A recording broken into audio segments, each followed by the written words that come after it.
people find it harmful and triggering? Overweight and obese is literally just having too much body fat. It has nothing to do with the quality of the person. Yeah, I agree with you on that. Are we going to debate the claim? Yeah, I just wanted to. Gonna, yeah, I wanted to clarify though the language. Are we going to pretend like I'm a 3 and you're my mommy, telling me how to talk? Wow. Okay. Okay. Whoa. So the claim that you're saying is that it is inherently unhealthy to live in a fat body. It's inherently unhealthy to have excess body fat, yes. Okay. Where are you getting that information from? Oh, okay. There are dozens of MRT trials that show having excess body fat. Dozens is causal, not correlated. Oh, no, that's not true. There's no disease that just fat-bodied people get. I didn't say that. I didn't say that. But obesity lends itself to all-cause mortality across the board. Have you heard of something called adiposopathy? Mm-hmm. Okay, so you know it means literally sick fat. And you understand how it works? Mm-hmm. Okay, tell me how it works. So it's an additional layer of fat in the stomach area. No, that's not what it is. It works as follows. When we eat too much food that has energy that we're not utilizing, the body needs to put that energy somewhere, right? So it puts it in fat cells. So it puts it in initially subcutaneous fat cells, a little bit of visceral fat, which is fat around the organs. And at first you have hyperplasia, which means we're recruiting new little fat cells, which isn't necessarily a bad thing up to a point. Now the issue is that once you can no longer recruit more fat cells, right, you get hypertrophy. So the fat cells start to expand. And this is exceptionally dangerous because what ends up happening is the blood vessels get outpaced. So the fat cells can't get oxygen and they start screaming, literally. And when they do, they release cytokines, inflammatory proteins, right? I want to pause. Oh, no, of course you do want to pause. Okay. Because it's irrefutable. You don't even know what I'm talking about. So, Jillian, okay, first of all, I don't appreciate the way that you're speaking to me. You called me out for just trying to understand the languaging and saying I was talking to like a 3-year-old, but I felt like I was talking to you very respectfully. You're talking to me very disrespectfully right now. Here's the thing. And I want to... You're telling me you understand it, but you don't understand it. You fundamentally didn't describe it accurately. But what I understand is that... What's lipotoxicity? I don't want to talk about, I am not, okay, here, I'm going to say this straight out. I am not a medical doctor, okay? So I'm not going to talk to you about medical diagnosis because that's outside my scope and I'm fully willing, hey, I'm fully willing to be wrong. What I am here to talk to you about is the fact that people in fat bodies are irreparably harmed going into the medical system every single day because of the term, the O word. So that's what you want to litigate? Yeah. Okay, that's not the claim though. The idea that fat-bodied people are inherently unhealthy is, I believe, incorrect. You're wrong. No, I'm not wrong. There's a robust amount of data. I'm not wrong. Okay, so Because let you me can't finish look- the you thought. can't look at- Then let me finish the thought. Let me finish my thought first, Okay. please. Sure. You can't look at a person's body and tell whether or not tell their health status. So fat is an endocrine organ. When it overgrows, it does wreak havoc in the body. I didn't finish telling you what happens. So when the oxygen can't get to those fat cells, they'll die and they'll rupture. And then the immune system starts dumping macrophages in to try to clean it up. But do you know what's But they even more can't clean it unhealthy up. is weight cycling. And as we talked about earlier, only except for your people who have. Yeah, what is she arguing? Like, why is she trying to say, oh yeah, weight cycling is just much more unhealthier? Like, what? When did Julian even say that? Like, was that even her claim? Like, what are you talking about, lady? If you want to talk about that claim, we can. The claim is...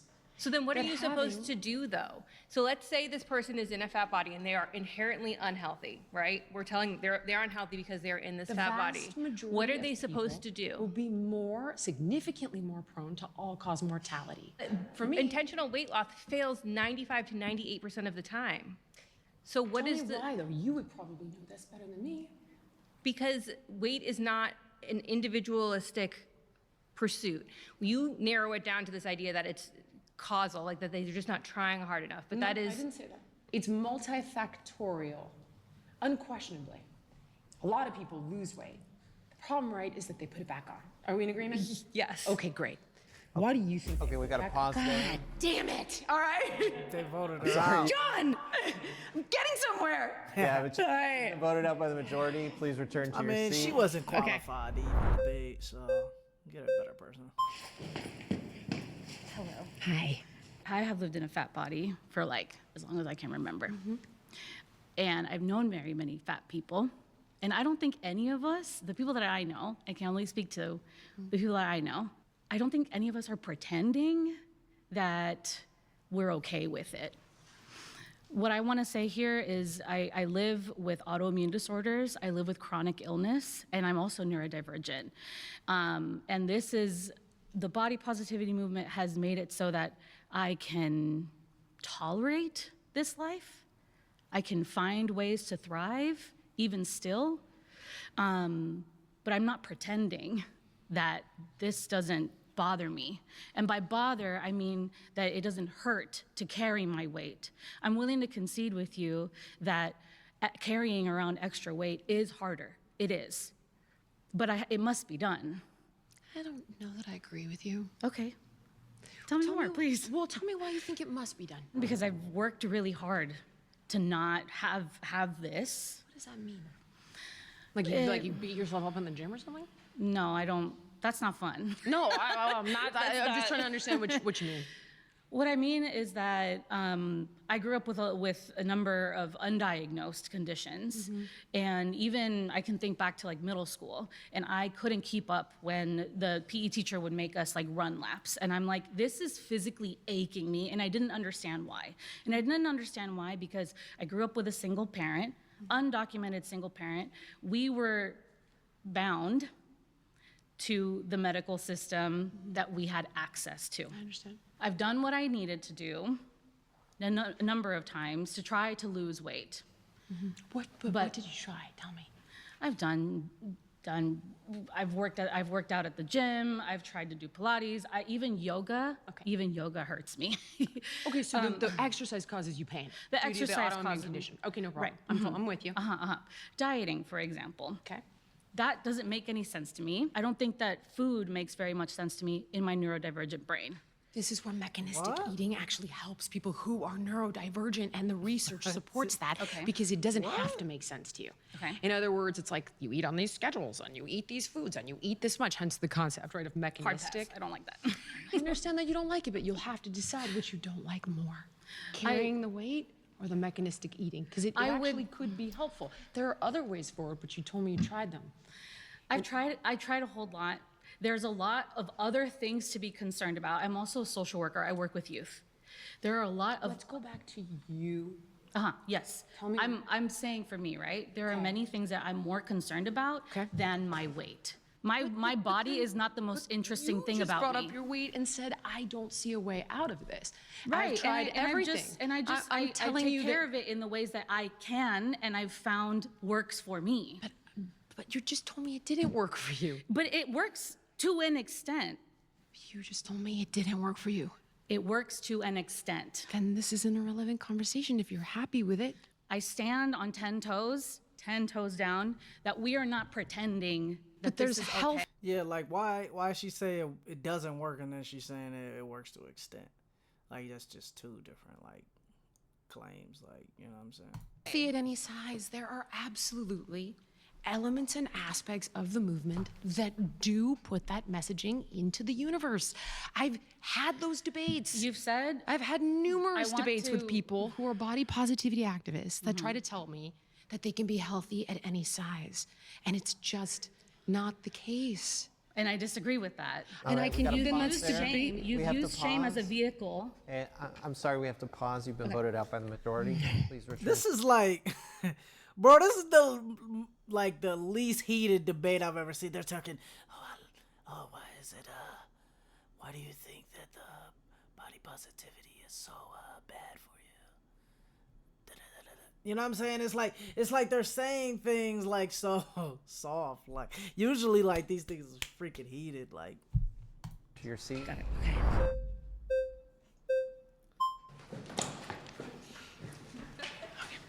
What I'm curious about is if you care about people's health and you have people in front of you, and I'm sure you have people online who are telling you that the body positivity movement, or I prefer body liberation, body justice, body acceptance, body blah, all the good shit that we like, Okay. actually increases their health, then I don't understand your debate. Like, what are you debating if the fat people are telling you it makes their life better? I'm debating their physical health, and I'm debating the people who claim that you can be physically healthy at any size. Okay, do you think you can be physically healthy and mentally unhealthy at the same time? Of course, but that's not the claim. Okay, sure. I think the part where I get stuck, I am a mental health professional. I work with people from a body liberation standpoint. I work with people in all shapes of bodies. What I know to be true from my experience is that body positivity, body liberation helps people take care of themselves. It's very difficult to understand why you think somebody is going to take better care of a body they hate. Like, why body positivity would not inspire people to take better care of their bodies. You're strawmanning my argument. I never said you should hate your body. In fact, No, you should. didn't. Okay, so I don't think that. What I think is that there are people in the movement Yeah. who have co-opted healthy at any size, and it went from access to health care Okay. to quite literally meaning for them that you can be healthy at any size, and that's not true. Okay.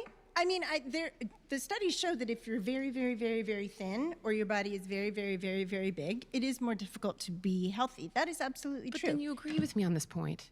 I don't, because I don't think body positivity is the dangerous thing. I think hatred of fat bodies and people hating themselves and people living in self-loathing because they've been taught that their body is the wrong shape, that's the danger. Both can be true at once. So let's look at this, right? So the Okay. first thing we would want to do, obviously, is incentivize somebody. So it's like, okay, what's the why that's going to allow you to tolerate the how? But hold on. That's the positive. That's the inspiration piece. Okay? Now, here's the issue. If that piece, if all the things that they get out of it don't serve them as much as the things they're getting out of being overweight, and it does provide quite a lot. I can give you an example. Wait. Then they're not going, unconsciously, they will sabotage the change. Can I give you an example so you'll understand it? Okay, there was a kid that I worked with Okay. on Biggest Loser. He's 18 years old. Okay. He shows up with his dad, Ken. They both lose like 100 pounds. They go home, and they're visiting their family. It's the holidays. Doors fly open, and there's mom. And mom starts crying. And she's not crying tears of joy. She feels like they're going to abandon her, like they broke the contract, like they've outgrown her. And she becomes sad and she withdraws. So what does the 18-year-old do? He starts eating with mom again. What does the food provide him? A connection with his mom. I had something similar with my dad. This is one of the ways that we connected.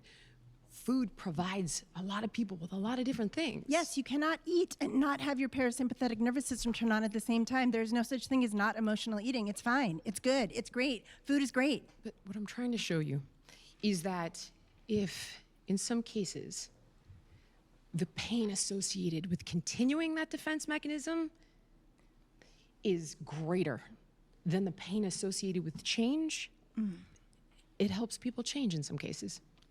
Not in the long term. And I Okay, we struggle. have to pause there. agree with Sorry, you've been voted out by the majority. Please return to your seat.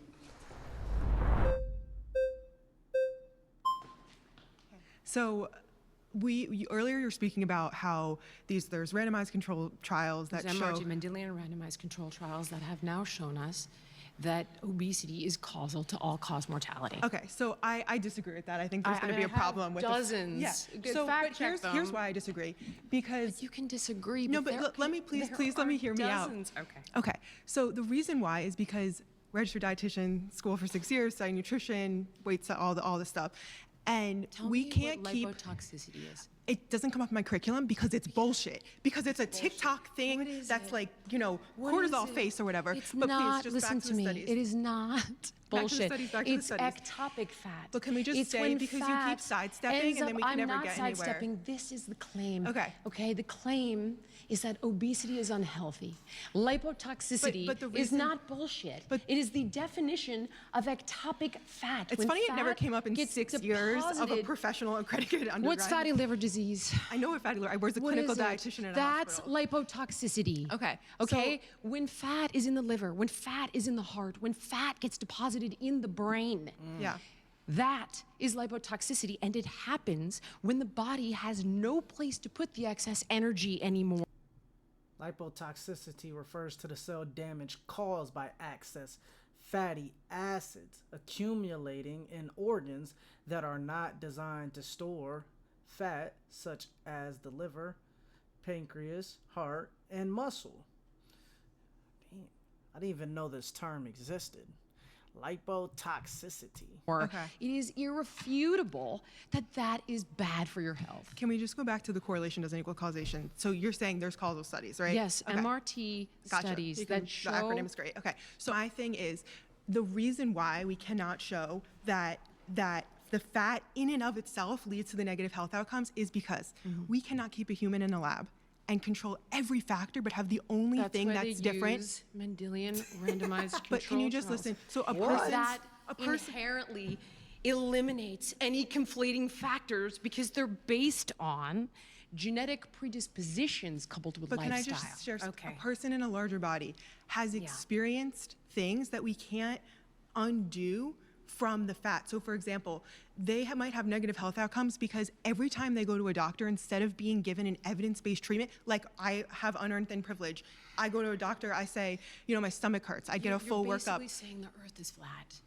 Are you trying to tell me that having fat in your liver, I just wanna talk having about- fat in your heart, having fat deposited in your brain is healthy? No, I just want to talk Okay, about. so no, you're not trying to say that it's healthy.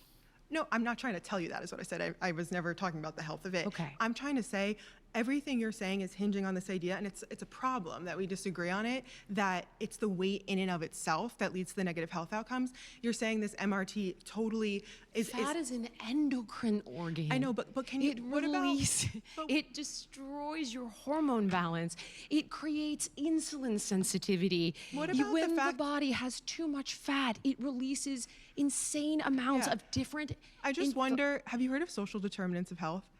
Tell me about it. Okay, social determinants of health, a group of factors that impact someone's health outcomes. Okay. That are things like your healthcare access and quality, neighborhood and built environment, things like your stress levels, socioeconomic status. So Okay. here's the thing: a person who's fat or lives in a larger body, we can't take away that person has probably experienced higher stress levels their whole life from experiencing marginalization every corner, from shows like The Biggest. Yeah, but like, see, this is the part where it just gets crazy because what she's arguing it's not false. I mean, people that are obese probably do experience, suffering in different ways. But that's not the claim. She's claiming that obesity is not healthy and it is putting, pretending it is putting lives at risk. She's not arguing those points. She's just trying to sit here and like dodge the main question. The main question is obesity healthy or not? Saying that people that are obese is suffering from, different outside things is just a different claim. Now we're speaking past each other. Loser to the doctor's office their whole life from experiencing marginalization every corner, from shows like The Biggest Loser to the doctor's office. Okay. We can't take away that they haven't been given evidence-based health options because when they go to a doctor, they're told to go lose When weight. fat gets deposited in But the you're not brain, answering what I'm how saying. I'm confused. Are you suggesting these are the reasons people become overweight? No, I'm suggesting that a person could be in a larger body and be perfectly healthy based on Do their you lab, realize that their only cholesterol. 7% of people who are classified as overweight or obese, call it whatever you guys feel comfortable with, only 7% are classified as healthy. Say that was true. Say we knew. 7%. That means, that means literally 93% of people that are like overweight or like obese are unhealthy. If what she's saying is actually true. Comfortable with as overweight or obese, call it whatever you guys feel comfortable with, only 7% are classified as healthy. Say that was true. Say we knew for I can certain. go grab the data for you right now if you want. Say we knew for certain that it was unhealthy. That what you're saying is true. And here's the But even then, we'd be in this place where, okay, so what do we do? Are we going to send someone down a path of trying to lose weight and then gaining and trying and gaining? And we know that weight cycling in and of itself, bad for the heart, bad for insulin, bad for the What do brain, we do? bad for all the things. We work with that individual. That's what I do in my private practice. Well, that's wonderful. Yeah. And I don't encourage weight loss because it's unethical. I disagree with you. Bro, what? Bro, she literally said that weight loss is unethical. That's a strong position, bro. That's a strong position. And what's think it's ethical? You were unethical. asking before I think what it's do unethical professionals do? not to be transparent with people And about the dangers. Yeah, transparency is the dangers of weight cycling. You can go down that That's path. a separate issue. You're presuming they're How- weight cycling. If you're doing your job, they shouldn't have to weight cycle, right? No, it's not about me. It's about the body. The body is so smart. But we're animals. Our bodies, when we lose weight, our body goes, oh shit, she just starved me. I'm gonna do everything I can to try to get back to that place. I think it's drive more up thoughts about complex. food. I think it's more slow down complex. metabolism to conserve the energy you are getting. So are you suggesting that because it's hard and it's multifactorial, we should negate the dangers and not try to get I'm suggesting healthier? that it's more dangerous to weight cycle than it is to stay in a fat body. Still not the claim. And if you want to show me that, sure, show me the data. I'm not going to argue with that. It's not healthy to do that either. That's still not the claim. Your claim This is isn't a fat in of itself. hierarchy Okay, all of right, what we're is out unhealthy. We're out of time. We have to pause there.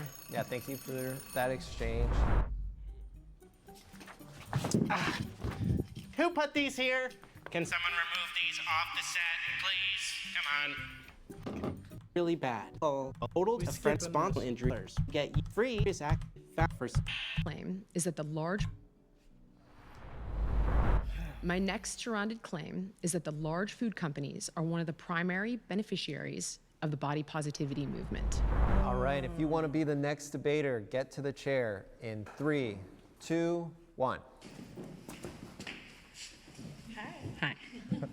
How are you? I'm Chiffon. Nice to meet you, Siobhan. So, what are you classifying as large food companies? Okay, PepsiCo, Coca-Cola, General Mills. Okay. Now, if they were beneficiaries and benefactoring and making all this money off of the body positivity movement, why is it that they spend billions on calorie counting apps, on a lot of things that we see in society as forcing the losing weight or talking about losing weight? Because that, to me, doesn't make sense and doesn't correlate.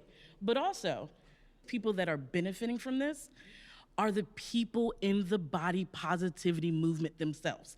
A little bit about myself. Wait, can I clarify Oh, one please, thing? please, I'm please. talking predominantly about finance. Okay. Sorry. Perfect. Thank you. Even that, I still will say, so I come from the wedding industry. So I created the first publication in the world for plus size brides. I've now gotten 13 wedding publications around the world. And my biggest thing is the wedding industry is very centric on this is what the wedding industry looks like. I have created a platform where and not just larger bodied body positivity, but body positivity for all sizes.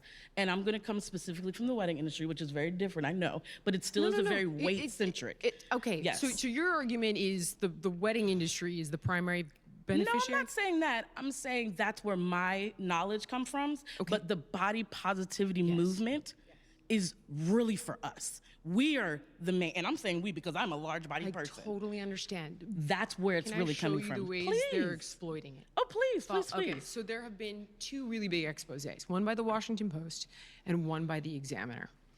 So they're coming at this from numerous angles. Mm-hmm. So the first one is they've gone after a lot of the intuitive eating dietitians. Okay. So can I give you some statistics? Please, please, please. Okay. So Washington Post analyzed more than 6,000 social media posts by 68 registered dietitians with a combined reach of over 9 million followers. 40% of them were using the anti-diet language, right? Like food freedom, no food rules, ditch the diet, healthy in any size, so on and so forth. Very often not disclosing the fact that they were paid by the big food companies. Okay. Okay, so they're basically going after the intuitive eating dietitians. I can give you Abby Sharp. That's okay though. But I want you to listen. Okay, because yeah. they are doing that Yes. But the aspect that the body positive movement is really for us, that is not even anywhere we need to equate into it. It don't really agree is. with you. When they're That's using fine. your movement. But do you, and I'm gonna say this clearly and for right now, I don't care who uses my fucking movement. I want the movement to be there. And that right there, they can take it. It's marketing and sales 101. Of course they're gonna use the fucking movement. But then Because why they're- can't you guys say, you don't get to co-opt our movement? That's not for me to do. I don't care about that. The thing is we don't care. should. But it's not about we should. We are doing what we're doing because this is our family. This is our world. There are It people doesn't matter that are about what. exploiting Do you your think I family. can? But the thing is, we don't care. We are the movement. But there are a lot of people that are being hurt by this. And these guys essentially are engineering food to be addictive. To quite And you know what? And I will say this. I will Okay. say this. Yeah. I will give you the claps on that. I will say, yes, that is true. But what I do want to say is that it happens all the time. A movement starts and someone comes in and takes it, and someone comes in and comes in it, and someone comes in and runs with it. You don't deny it, you just don't care, is what you're saying. No, I'm saying it's fine for them to do that, but the bigger issue that I want you to realize is that the body positivity movement is ultimately for us. If someone wants to come and get on our coattail, that's perfectly fine. But for us, it doesn't need to go away. It doesn't need to go One's anywhere. asking It for it to doesn't go away. But I'm it's suggesting. now, see, there's a suggestion. Okay. I like it. I like a Okay, suggestion. I'm suggesting that it could evolve, that you guys could call out when you're co-opted, that you could centralize messaging so that it's not all over the place. Now that, Jillian, right? I am not opposed to. Okay, I'm not opposed to that. But I'm not saying it should. That's not a claim. No, but the thing is I want you to know who the true beneficiaries are. You're saying that they are the main I'm beneficiaries. speaking financially. Yeah, and I that's apologize. okay. And that's okay. But you're saying the claim says that the large food companies are the main beneficiaries of the body positive movement. That is not correct. I understand. Because we are the main people. We are the main beneficiaries of the body positive movement. If someone wants to come and get on our coattails, go ahead. Disagree do with you on that. I And think that's a okay. mistake. And that's okay. I think that you guys could tell them. You could expose what they're doing. Can I read you something else? Please. Okay. I'm here to Can I hear. just show Just you like this is a how great dialogue. diabolical this is? Okay. I have a friend that's on the inside. He sent me this. He goes, I just want to show you the ways in which this is being in the inside of I can't say that a big food company. You got Yes, it yes, exactly. yes. Okay, so here's the intentional message overlap, right? So healthy at every size. Quote, you can be healthy in any size. Corporate benefit. Removes health concern barrier to sales. Stay with me, okay? Dieting doesn't work. Protects snack foods from being cut. Healthy in any size. Weight and health are unrelated. Corporate benefit. Deflects from products causing obesity. Healthy at any size. Weight stigma causes disease, not weight. Wait. Okay, I'm gonna let you. Well, okay, I'm finish. just showing you. This is What this I is an want internal. to bring, Yeah. what I would love, and I'm saying love because I want it, but I love it more. If there is such a resistance to the body positive movement, and I'm speaking specifically kind of from your me? standpoint, Okay, yes. yeah. If there's such a resistance to the body positive movement, why are you saying, why are you letting them take money from you? Where's why the is it- resistance? I'm Well, I mean, telling you. resistance I'm of telling you. acknowledging or saying that it's actual, that it needs to be. I think that there. Hey, that's tight. Okay, guys, I just I didn't know I could do this. I just created a poll. So I created a poll. It says, do you think the body positivity movement is harmful? So just type in yes or no. Yes or no.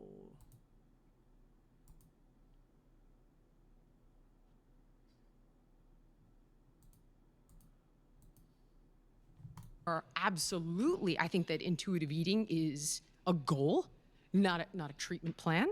I think that having access to health, which is what health in any size at every size was initially intended to do, I think all those things are important. I think, unfortunately, the fact that the movement is decentralized and it's prone to being co-opted, it can do harm in the ways that I have shown you. And that's what I'm okay. saying. And that we can agree to. All right, I can agree we with gotta that. pause there. That's good. We got to pause there. You've been voted out by the majority. Well, I really appreciate this. No, this was Thank good. you. Thank you very much. So I really want to focus on what you've just been saying about the co-opting of the movement, because what you seem to be critiquing is the people who've co-opted the movement, not the people who actually built the movement, not the people who actually are the movement. So the idea that Is the movement though. So the thing is, Well, like, for I what- don't want to name names, but there are many, okay, influencers who have said these things. So who's the movement? influencers and activists are not necessarily the same thing. We were allegedly invited here as activists and advocates, not always the same thing, right? Oh, Some I influencers don't are. disagree, but it's become, as I mentioned, a patchwork quilt of like, I'm an activist, I'm an influencer, I'm a dietitian. It's whereas like when you look at something like AA, Well, let me very guide you to clear. something very clear about the Health at Every Size movement. Health at Every Size is actually a registered trademark of the Association for Size Diversity and Health. I know. So when people are misusing that, I know we that. are a movement that doesn't have the same resources as the health and wellness industry. I would say, going back to her other claim, you know what I'm saying? I do think sometimes, as us that criticize the body positivity movement, sometimes I think that we do straw man them sometimes, and we gotta distinguish between the people that are extremists versus the people that are not extremists. And sometimes we just lump everybody in together, and I think that that's wrong on our part. We got to do a full, fair philosophical analysis on this movement.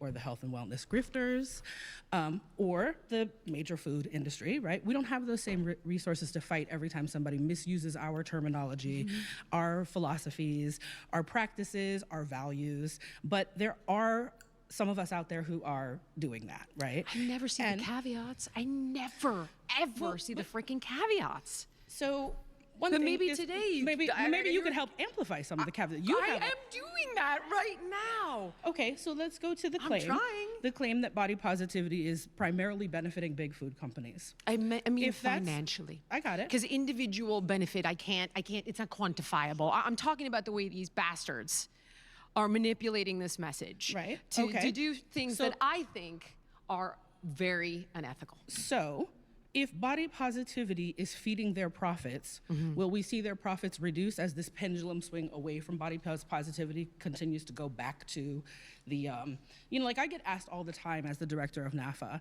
is body positivity over? Is body positivity over because of Ozempic? Is body positivity over because of MAHA? Is body positivity over? Part of my argument is it depends on what you're in body positivity for. If you're in it for systemic change, it ain't over because the system ain't changed, right? But I do concede the point that we are moving away from some of what we saw as body positivity for the last 10, 15 years. And what do you mean by that? As we Sorry. move away from that, it's less popular, it's less Oh, I trendy. understand. We're Okay. moving more towards a thin-centric ideal again, or leaving behind. We've labeled body positivity DEI, and we're turning away from that. Whatever. As we move away from that, are we going to Okay. see the profits of these food industries drop?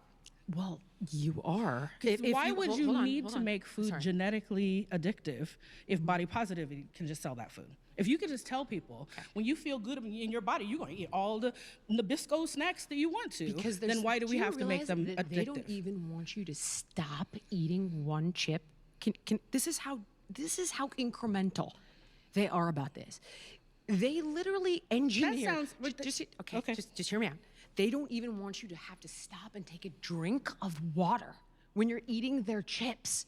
So they engineer how much fat is in your mouth in each bite.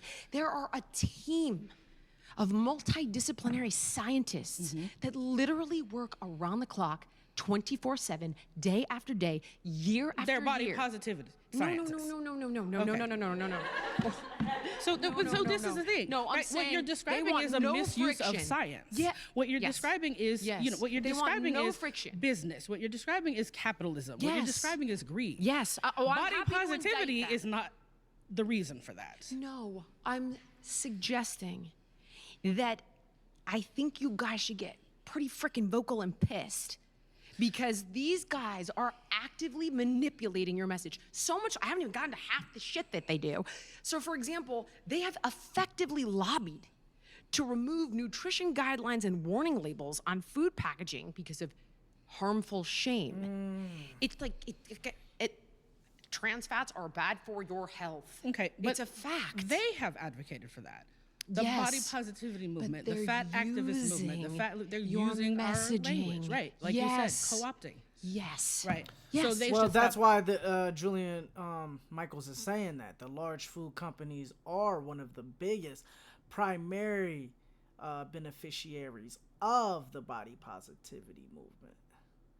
You see what I'm saying? That's why she's saying that, because the large food companies are using it. They're using body positivity to capitalize and to, promote bad eating habits and bad food. And those foods tend to be more addictive. Like, bro, I swear I was just drinking like soda, and I was just drinking some Sprite, bro. You know what I'm saying? I'm drinking this Sprite and I'm not like, I'm still thirsty. But when I'm drinking my water, you know what I'm saying? I can barely drink this because it fills me up and I don't want more of it. So that's what, Michaels is saying on this, is that large food companies are pushing this message, manipulating the message, and she's understanding that it's not always about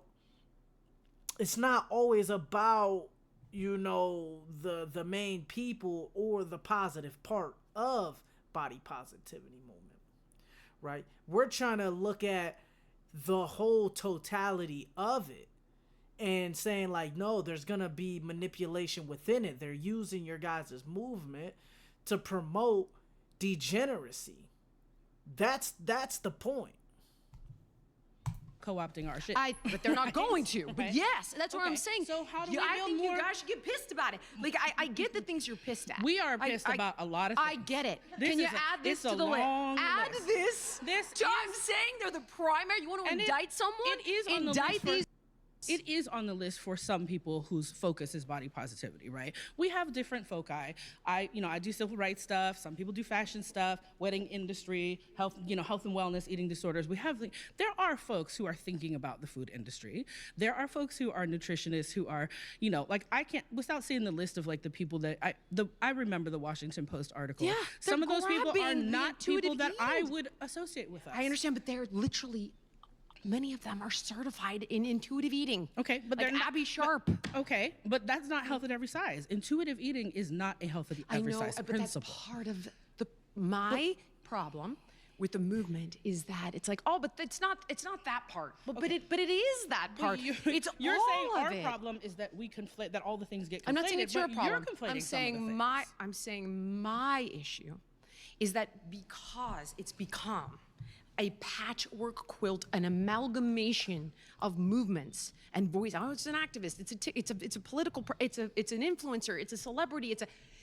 There's no accountability for any of this. There's no through line, and it allows exploitation why aren't in we ways that I holding- think can be hurtful. Why isn't the entire public holding food companies I am. accountable for I am. food company evils? I think why is. is it?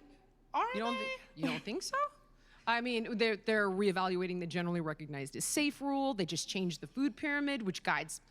Do you want to talk about that one? It guides hundreds of billions of dollars in subsidies, Okay, and now so- they're mandating. So Maha is I'm saying that focused on the. they're on the definitely food focused on it. industry. Sure, Okay. part of it. Okay. I think So there are a lot of people that are focused you on do big food. understand how and why they have significantly more resources than actual body positive activists, I'm right? not saying that they don't have more resources. I'm saying, can you see this issue? What do we do about it? Well, Do you think it's a problem? I think it's a problem. I think there are a lot of problems. I think one of the problems is the assumption that everything that has to do with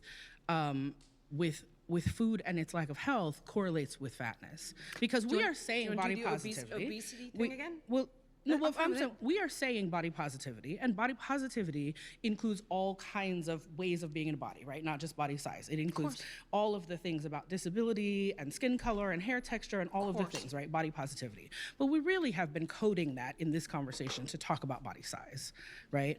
And you can understand. Okay, I actually didn't think body positivity, to be dead honest with you, I've never interpreted body positivity to be about skin color or gender ideology. But some of the I really people never who, did. I didn't. But some of the people who started body positivity and practice it today and talk about the values that I don't think have anybody meaning for sees them. it that way. I That don't is think not a that's part true. of the movement. I think the general presumption The general presumption is that it must focus on weight and weight loss because that's a bigger narrative in the culture than some of the that other is who stuff. we are seeing advocate. We're not seeing a person who's black being like, I'm body positive because I'm black. They're generally in a different civil rights movement. I think that I'm discounts the not black saying- leaders in this movement, right? But I'm not saying and it's that. an I'm saying intersectional movement where we I do very talk about rarely these things. see people of color simply based on prejudice regarding their skin color using body positivity to make their point. I see them, and this is a movement. I see people You who see are people who have multiple identities that include their skin color, their gender Yes, but the presentation, their core disability, issue they are talking about body addressing positivity is what? related to their core body issue they're size and addressing- those other issues. We had somebody else I've earlier yet talk to about see that. I've never seen it in all the years. Like I've seen active. I mean, which has you anybody started- else here hang on, seen that? Hang on. Because- Which you started, right? Or I'm sorry. The organization that you work for Yes. had to do with a gentleman that started this organization because his wife, label it however you would. I don't know what word you guys feel comfortable with. We've been using fat for 57 years, so Fat's you can say okay to fat. use? Okay. Yes. But see, okay, You want me to so, call like, someone fat? you are, but listen, Jillian, you've positioned yourself as being really, really knowing this movement and really Guys. knowing where we're showing up. And it is really, really common for activists and advocates to talk about using fat as But a you can't say neutral overweight? descriptor. Bro. What are they talking about, bro? You know, if you sit there and call someone fat,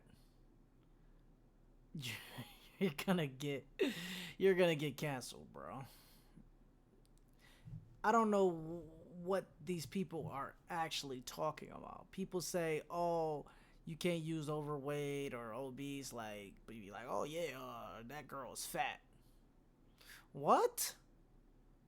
If I call someone fat in 2026, bro, I'm getting kicked out of any room I'm in. What are you talking about, bro? We just say fat, right? Okay, fine. Because so this was started by a gentleman whose wife was fat. Yes. Who was discriminated against. Yes. That's where your part began. Intuitive eating Yes, is that's a not different how I animal. came into it through body positivity, I understand, right? but because that's we're how the mixing a lot of movement started. If no, you really want to try that's to sell how me on my the fact organization that I am started. totally deluded The and that this has movement nothing to do started with body with size or black women and eating femmes in the issues. civil rights movement, with women, with people at Stonewall who were fat people, with fat performers. That's how the What's the movement through started. line though? What's the through line? What do you mean? Okay, so people at Stonewall, is it because they were gay or because they were gay and, as you guys say, fat? Right. Is it? It was because they were gay, but there were fat people there, and those fat people talked about their fat So bodies. hold on, gay people are part of the body positivity movement? A huge part No, of the body on the merits of just being gay, guys. No. That's what I'm. Not Body- gay and defending people's body sovereignty, people's body autonomy, people's right to live freely in their body. What is we the have core different premise angles. of discrimination? The It core- started with regard to being fat. Am I right? That is what Yeah, he that's- started your organization. That's where it started. You know what I'm saying? Now she's trying to. I mean, I understand what she's saying. She's trying to say that it extended over to other things, but it started off because people were overweight and obese and stuff. Right organization, yes. Okay, but that's not healthy the whole at every movement. size. The beginning is of the about access for people. right, and who health at are- every size principles talk about intersectionality and multiply marginalized That is people. not how All right, the we messaging have to is pause being there. put But out it's now. Sorry, we have to important pause. piece of the movement. I'm sorry, we got to pause, guys. You've been voted out by the majority. Please return to your seat.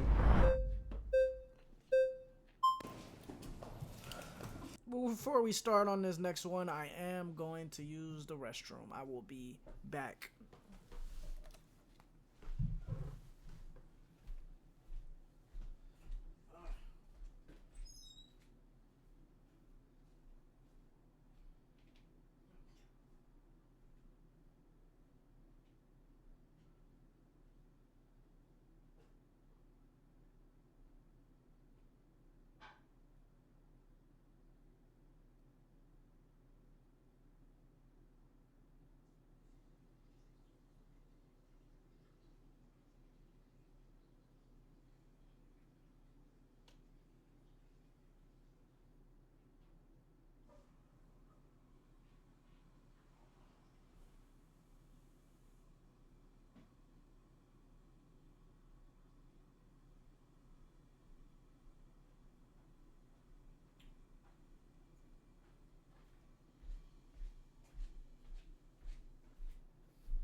In fact, I might take off this hoodie, man. I'm starting to get hot as fuck. Man, we over here talking about the body positivity movement, man. I just got back in the gym, man. Bro, I wasn't in the gym literally, bro, for like months, bro. Let me stop capping. Probably like 2 months, for real. You know what I'm saying? I was like going to my dad's working out, but in terms of like getting back to it, man, I just got back to it, gang. I literally just got back to it. So one thing that I want to clarify, I said it on the sidelines, which I know I shouldn't do, but it's health at every size, not healthy at every size. And you've misspoken that just a couple of times. I think it's important just for the audience to know that, because there's a really big distinction there. Yes, you're absolutely right. And I think it started as health at every size, and I think now it has been co-opted by many or misinterpreted, misutilized. You don't think so? I've seen very many people say I can be healthy at any size. Well, I think or that every size. I mean, I think that I've that can seen be very many people, and I've debated with very many people who've utilized that point. Okay. Well, I do. I mean, I personally believe you can be healthy at any size. I don't. Okay, that's fine. I'm not going to debate that point because I don't think that that's what we're talking about right now. So I want to come back to when you were saying that, you know, big food is profiting off of the body positivity movement, and that's like a really terrible, bad thing. Okay. I don't think it's good. Okay. So what is your fear with that? Like, what's the I want to understand your concern. I don't think we have enough time for me to tell you how deep my concerns are. So let's do the like TDRL, the too long didn't read. I think that they. Okay, let's go back. God. All right, if we go back to the 70s, or like late 60s, 5% of American adults were obese or overweight. Right now, it's 74%. Like, what happened? Did everybody just have a moral failure? Yeah, I was about to say, bro, that just sounds cap. But still, they corrected this of what she said. She said 5% was obese, but really it was like 13, more about like 13 to maybe 15. So, but I see her point. Her point is that basically it was much, much, much lower. Was it a quantum leap in genetics? They changed the BMI overnight. What I'm trying, no. Look at pictures. They did. Look at pictures of. It's more than BMI. Which I don't agree with. Childhood obesity did not even. It wasn't even a thing. Type 2 diabetes used to be called adult onset diabetes. What happened over? The BMI formula has not changed. It's always been calculated as weight divided by height squared. So what she was saying was cap. For the last 50 years, childhood obesity did not even. It wasn't even a thing. Type 2 diabetes used to be called adult onset diabetes. What happened over the last 50 years? And what I'm saying is, I don't think it's a sudden moral failure. I don't think it's because 74% of American adults are lazy and weak and stupid and pathetic. I don't think so at all. It's a moral failure? No, you're misunderstanding what I'm saying. I think it's not. I think. But you do think when it's we an look at individual's responsibility when they do become in a fat body? I think that the system is largely rigged, and 74% of American adults are having a real hard time fighting against it for a host of reasons. wait. Hold on, for a host of reasons. One of those big reasons, one of those huge reasons is big food.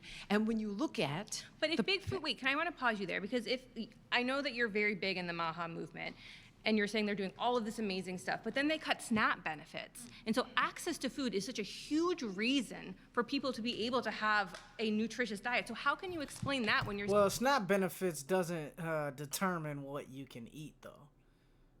Right? You get these benefits like through like government assistance, but they don't sit there and be like, no, you can't have soda with that. You can't have what is them ho-hos, right? So SNAP benefits don't determine what you can buy, if you can buy healthy things, you know what I'm saying? So that's the point. saying that big food is awful, terrible, all of these things, but then still align yourself with the movement that cut billions of dollars to people to get access to food? okay, hold on. I'm not saying this movement is perfect, but I would not like to see people, what is called nutrition assistance, I don't think that's soda and chips and candy. Now, having changed the food pyramid, it's calories, it's not nutrition. I do think changing the food pyramid has now mandated that access to the foods on the food pyramid is going to make it more available, and it's going to take the hundreds of billions of our tax dollars that these guys captured in a subsidy flow. The food pyramid is not about guidance for you, me, you. The food pyramid is about grabbing $600 billion over the past 2 decades to grow ultra-processed food from the shitty-ass GMO crops that are covered in poison that then get grabbed by big food and loaded with more poison and then tinkered with so you quite literally cannot eat just one. I think these guys are the devil. I do. And the passion. depth of my Right, feeling sure. about this, unfortunately. Some researchers argue certain ultra-processed foods may have addictive life-like properties. However, there's no broad scientific consensus that foods are addictive in the same clinical sense as drugs. Right, 100%. I would actually be one of the people that would argue that those type of foods are more addictive. Like sweeter foods or just like fried foods, they just taste much better. They're rich with like either sugar or just fried. It's more likely to be addictive. That's what I truly believe, right? You can't sit there, because if you really take on a true diet and you sitting there eating bland pieces of chicken breast, bro, that's baked with nothing on it, bro, it's gonna be less addictive than, going to KFC, bro. KFC tastes like completely way better, on average, you know what I'm saying? On average, people will get more addictive to those foods. Like, this is what I mean. I don't, if we're going to indict someone, like when you look at intuitive eating, it's awesome in theory. Feel your fullness. You can't. You cannot. I disagree with that, though. We're out of time. Thank you. My next surrounded claim is that the body positivity movement oversimplifies disordered eating and trauma. All right, whoever wants. Oversimplifies. What does this mean, though? The body positivity movement oversimplifies disorder eating and trauma. I don't know what this means. To be the next debater, get to the chair in 3, 2, 1.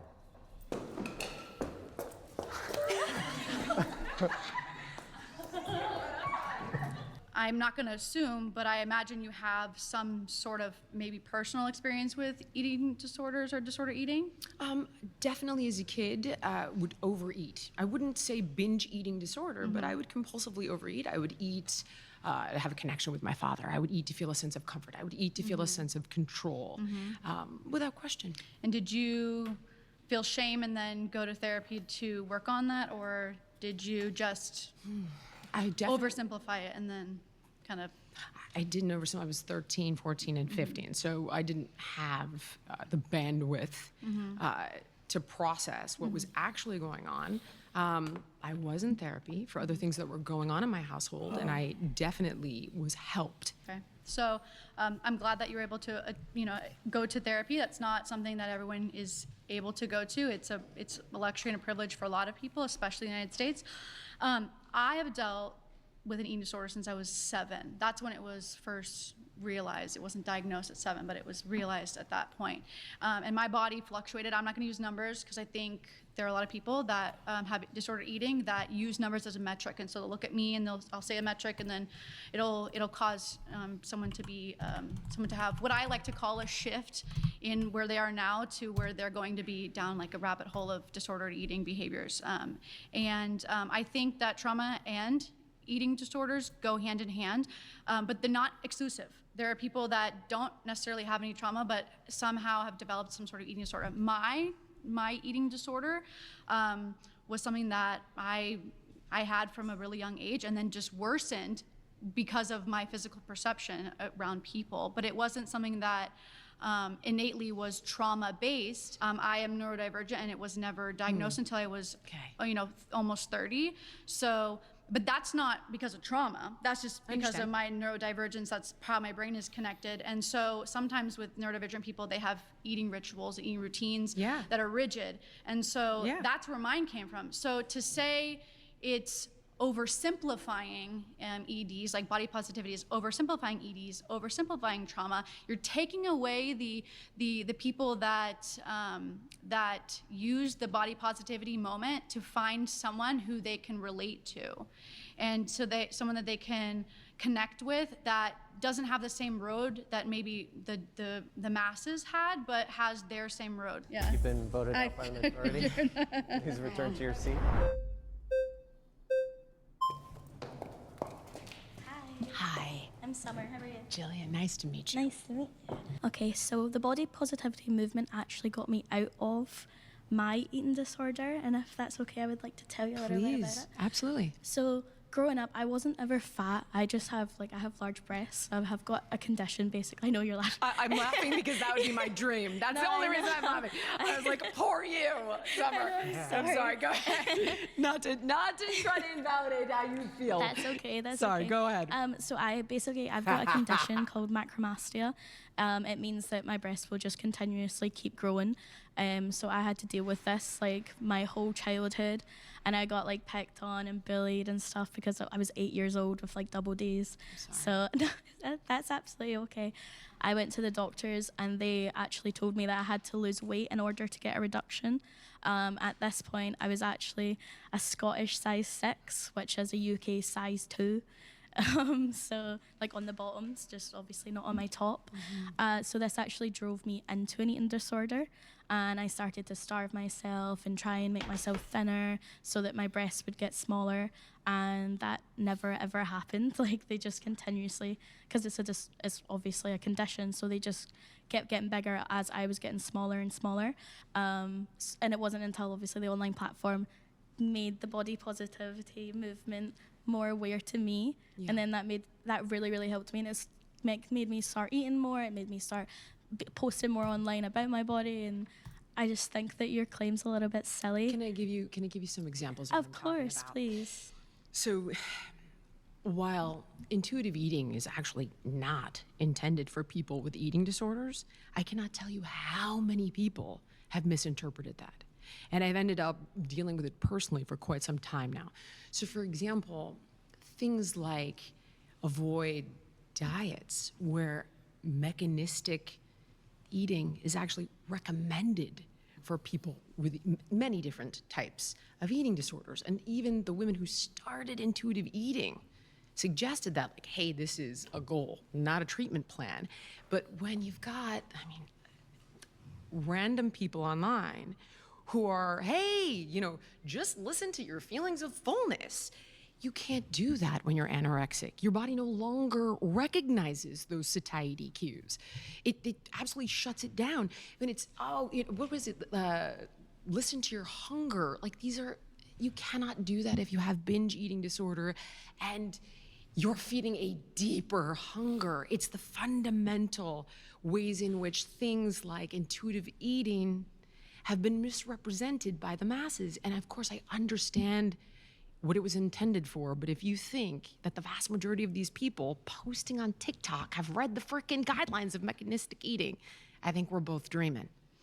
No, I get that, but I think the thing in my head is like, why do you care so much about someone else's body in order to like try and argue against body positivity? Like, say someone's like fat, obese, whatever, walking on the street, that doesn't actually affect you as a person. Totally right. So I don't understand why you would feel the need to fight for people that are arguing for that person to feel validated as a person. I'm not arguing for the person I don't know. However, there are people that do want help, and I think that this can leave them feeling exceptionally confused. There are many that I have tried to personally help that have experienced feeling misled, misguided by some of the, or almost all of the intuitive eating principles, and they're not being educated on that. But you could fact. also argue like the latter. But there are a lot of people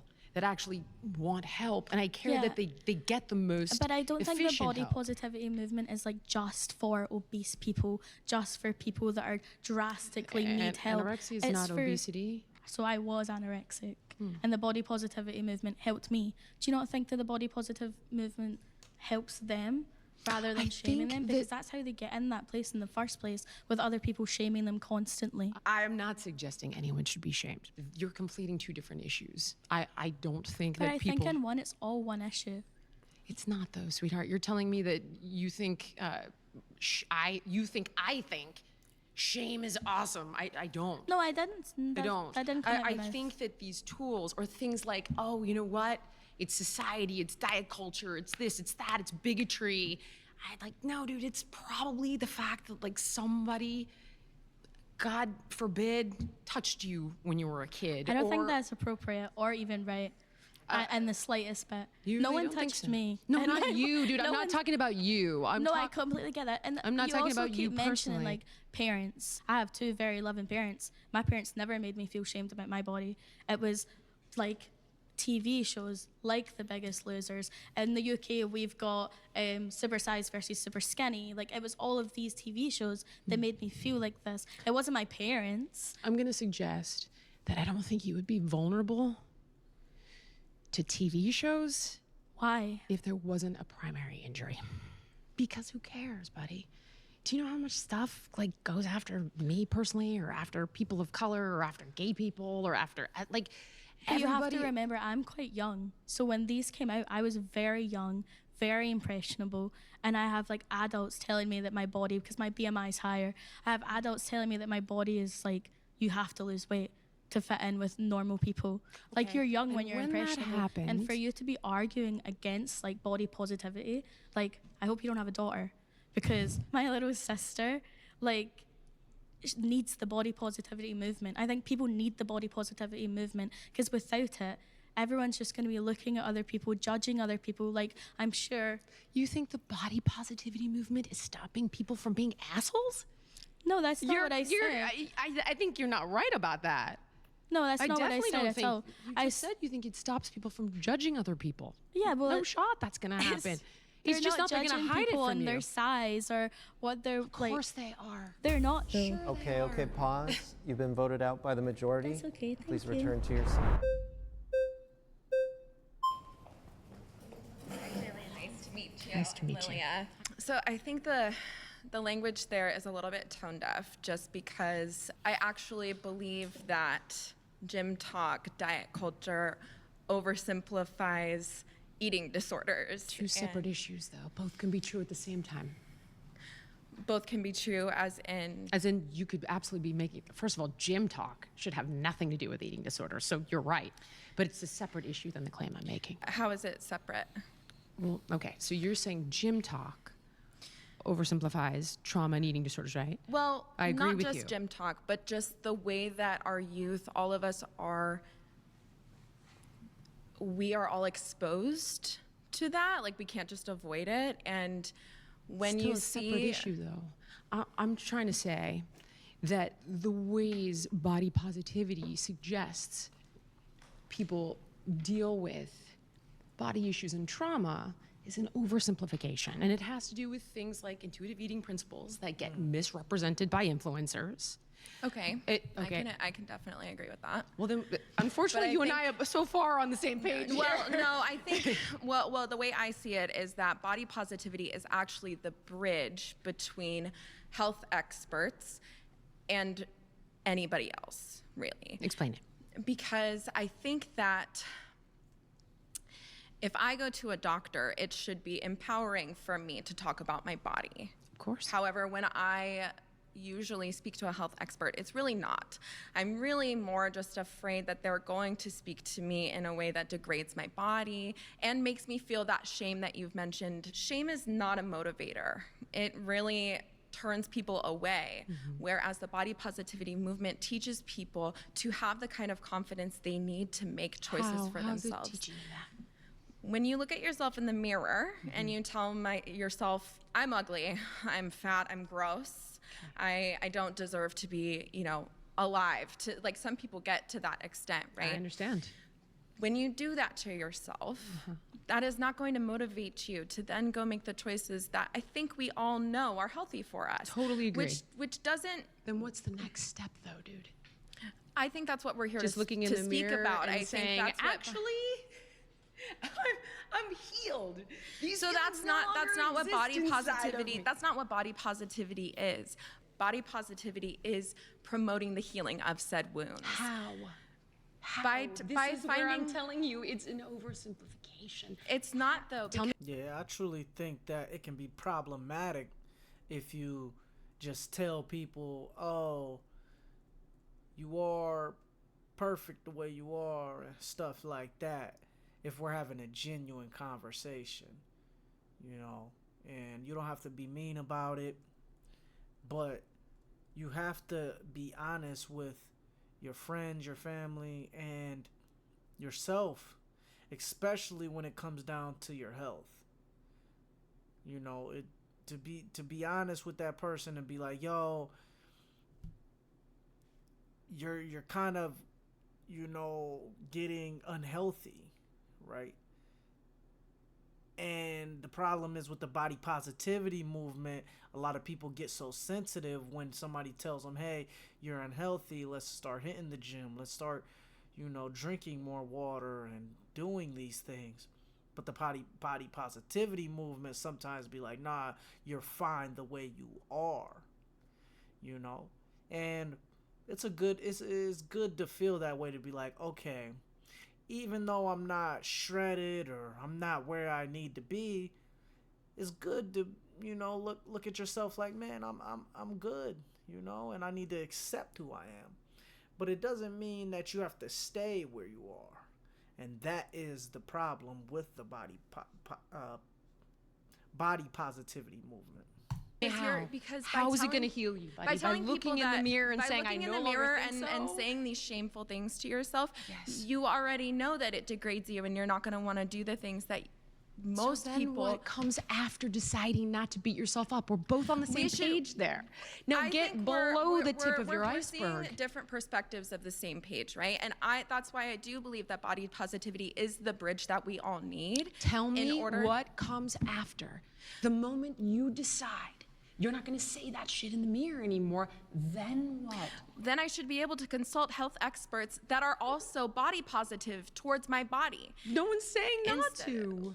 Okay, so tell us who the health experts are that are body positive. Because if I should be able to go to a doctor or... What you want, when you say body positive, what kind of health expert are you looking for? I know a million doctors, and all of them would love to help somebody, whether they're... But what is help? Is help saying you need to get your ass in the gym, you need to restrict your eating, whatever. I mean, that's what we got to define terms of what body positive actually means, right? Is body positivity telling your friend, yo, even though you're 400 pounds and you're a diabetic, you are okay the way you are?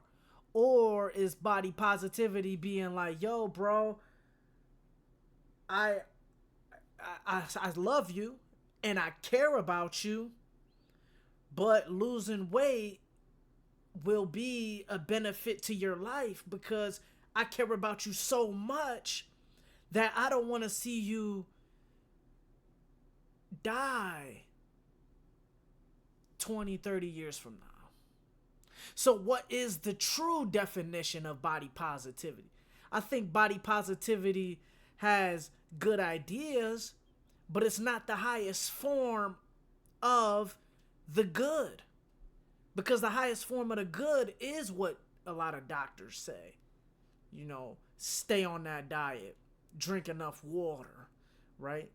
And of course, no, system is perfect.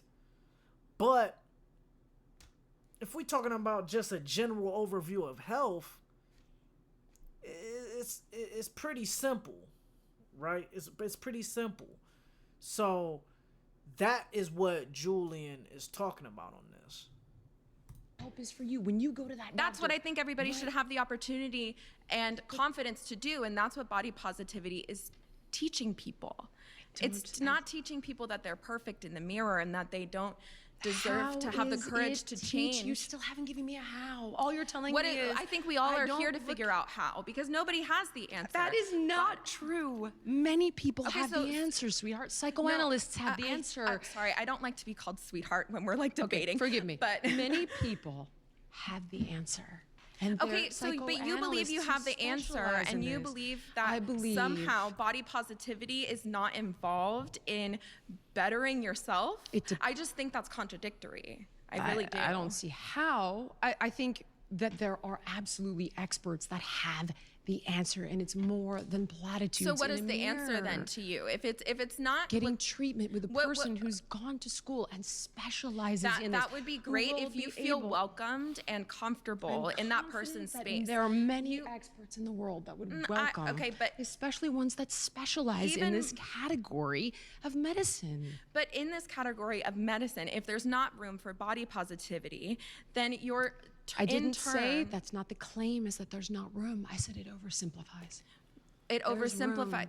It Are you saying it oversimplifies people's trauma? No, I'm telling you, it oversimplifies the complexity and the depth of these types of disorders, whether it's anorexia, whether it's bulimia, whether it's binge eating disorder, whether somebody is eating, and Summer was not referring to you, somebody is eating because, let's say, they were molested.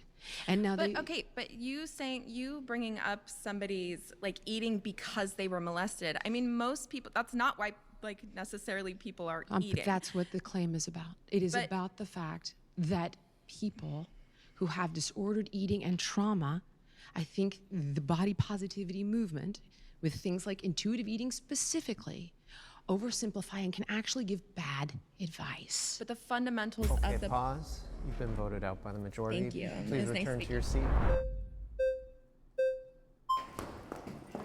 Hi. I've been on a diet since I was like 6. Okay.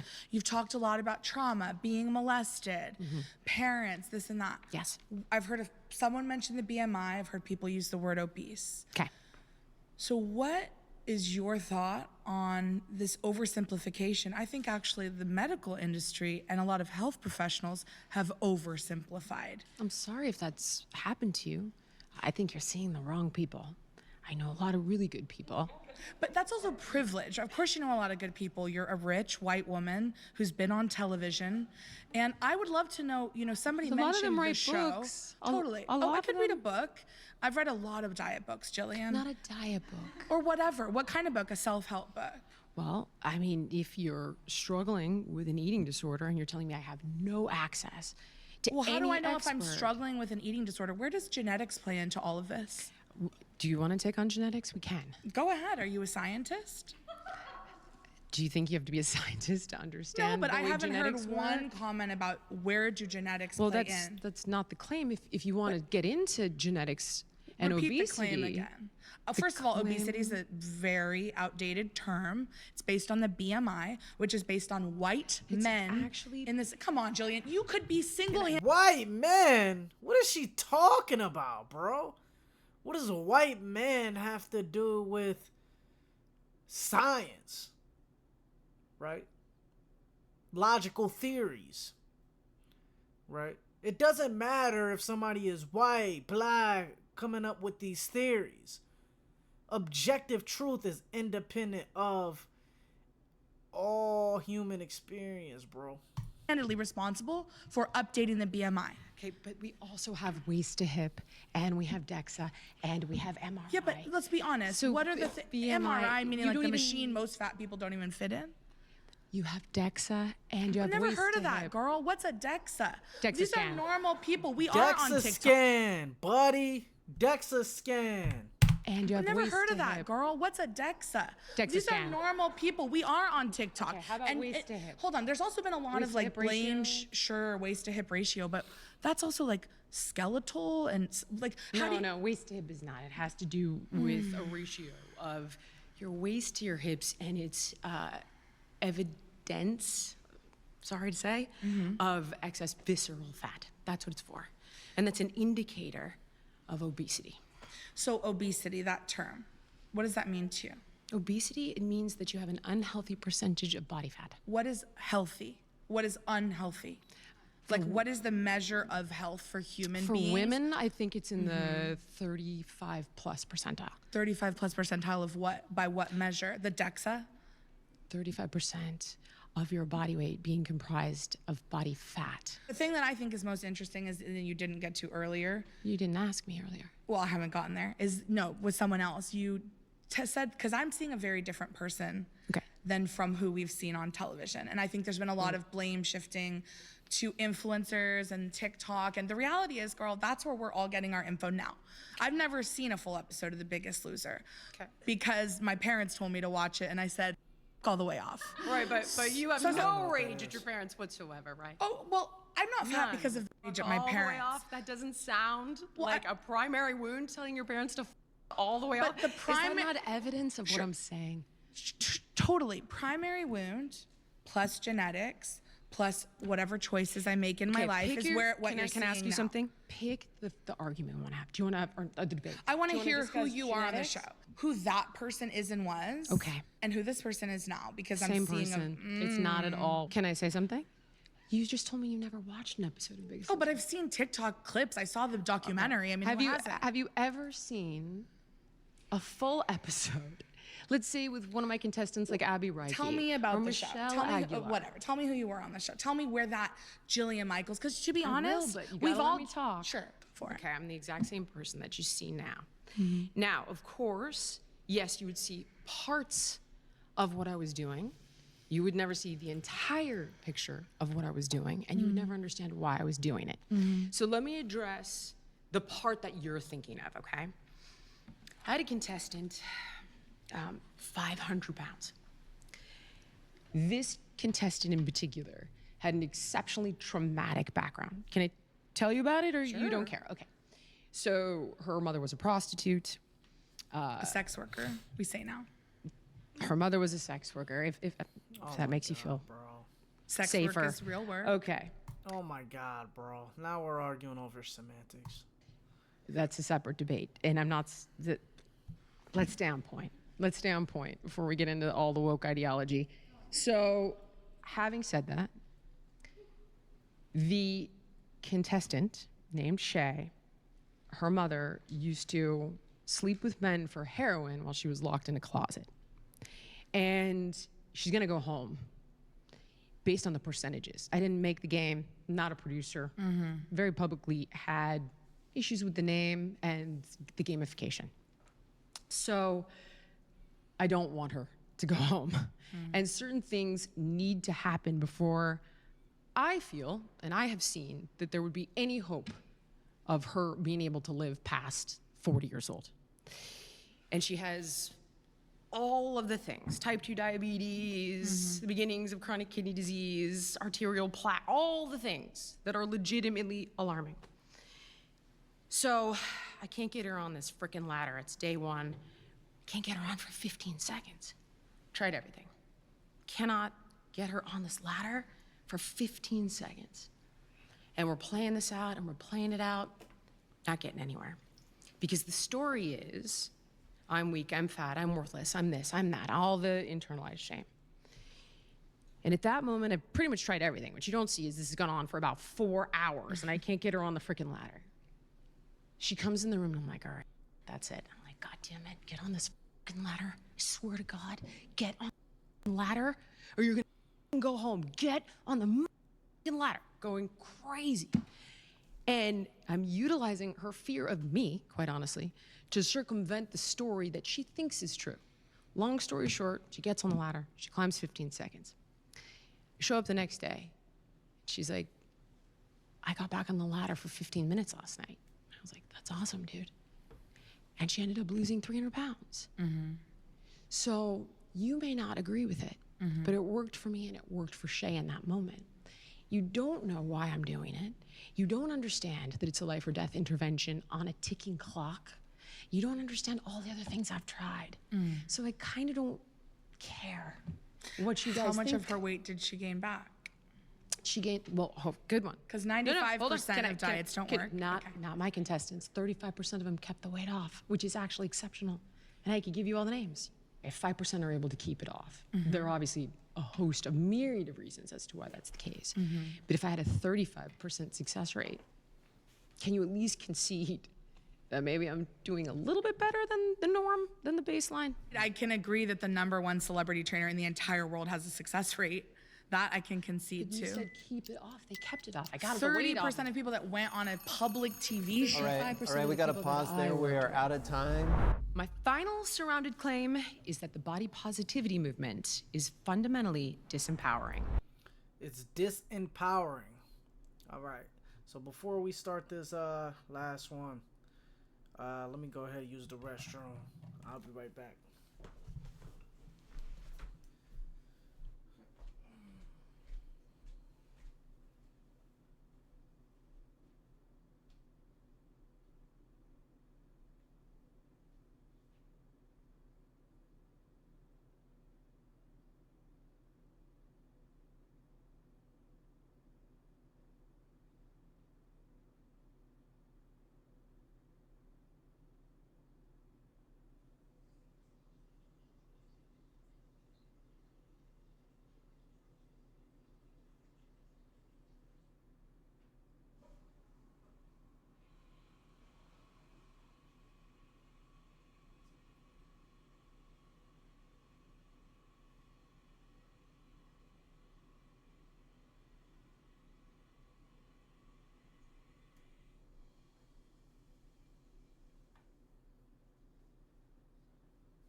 We back at it. The body positivity movement is fundamentally disempowering. If you want to be the next debater, please get to the chair in 3, 2, 1.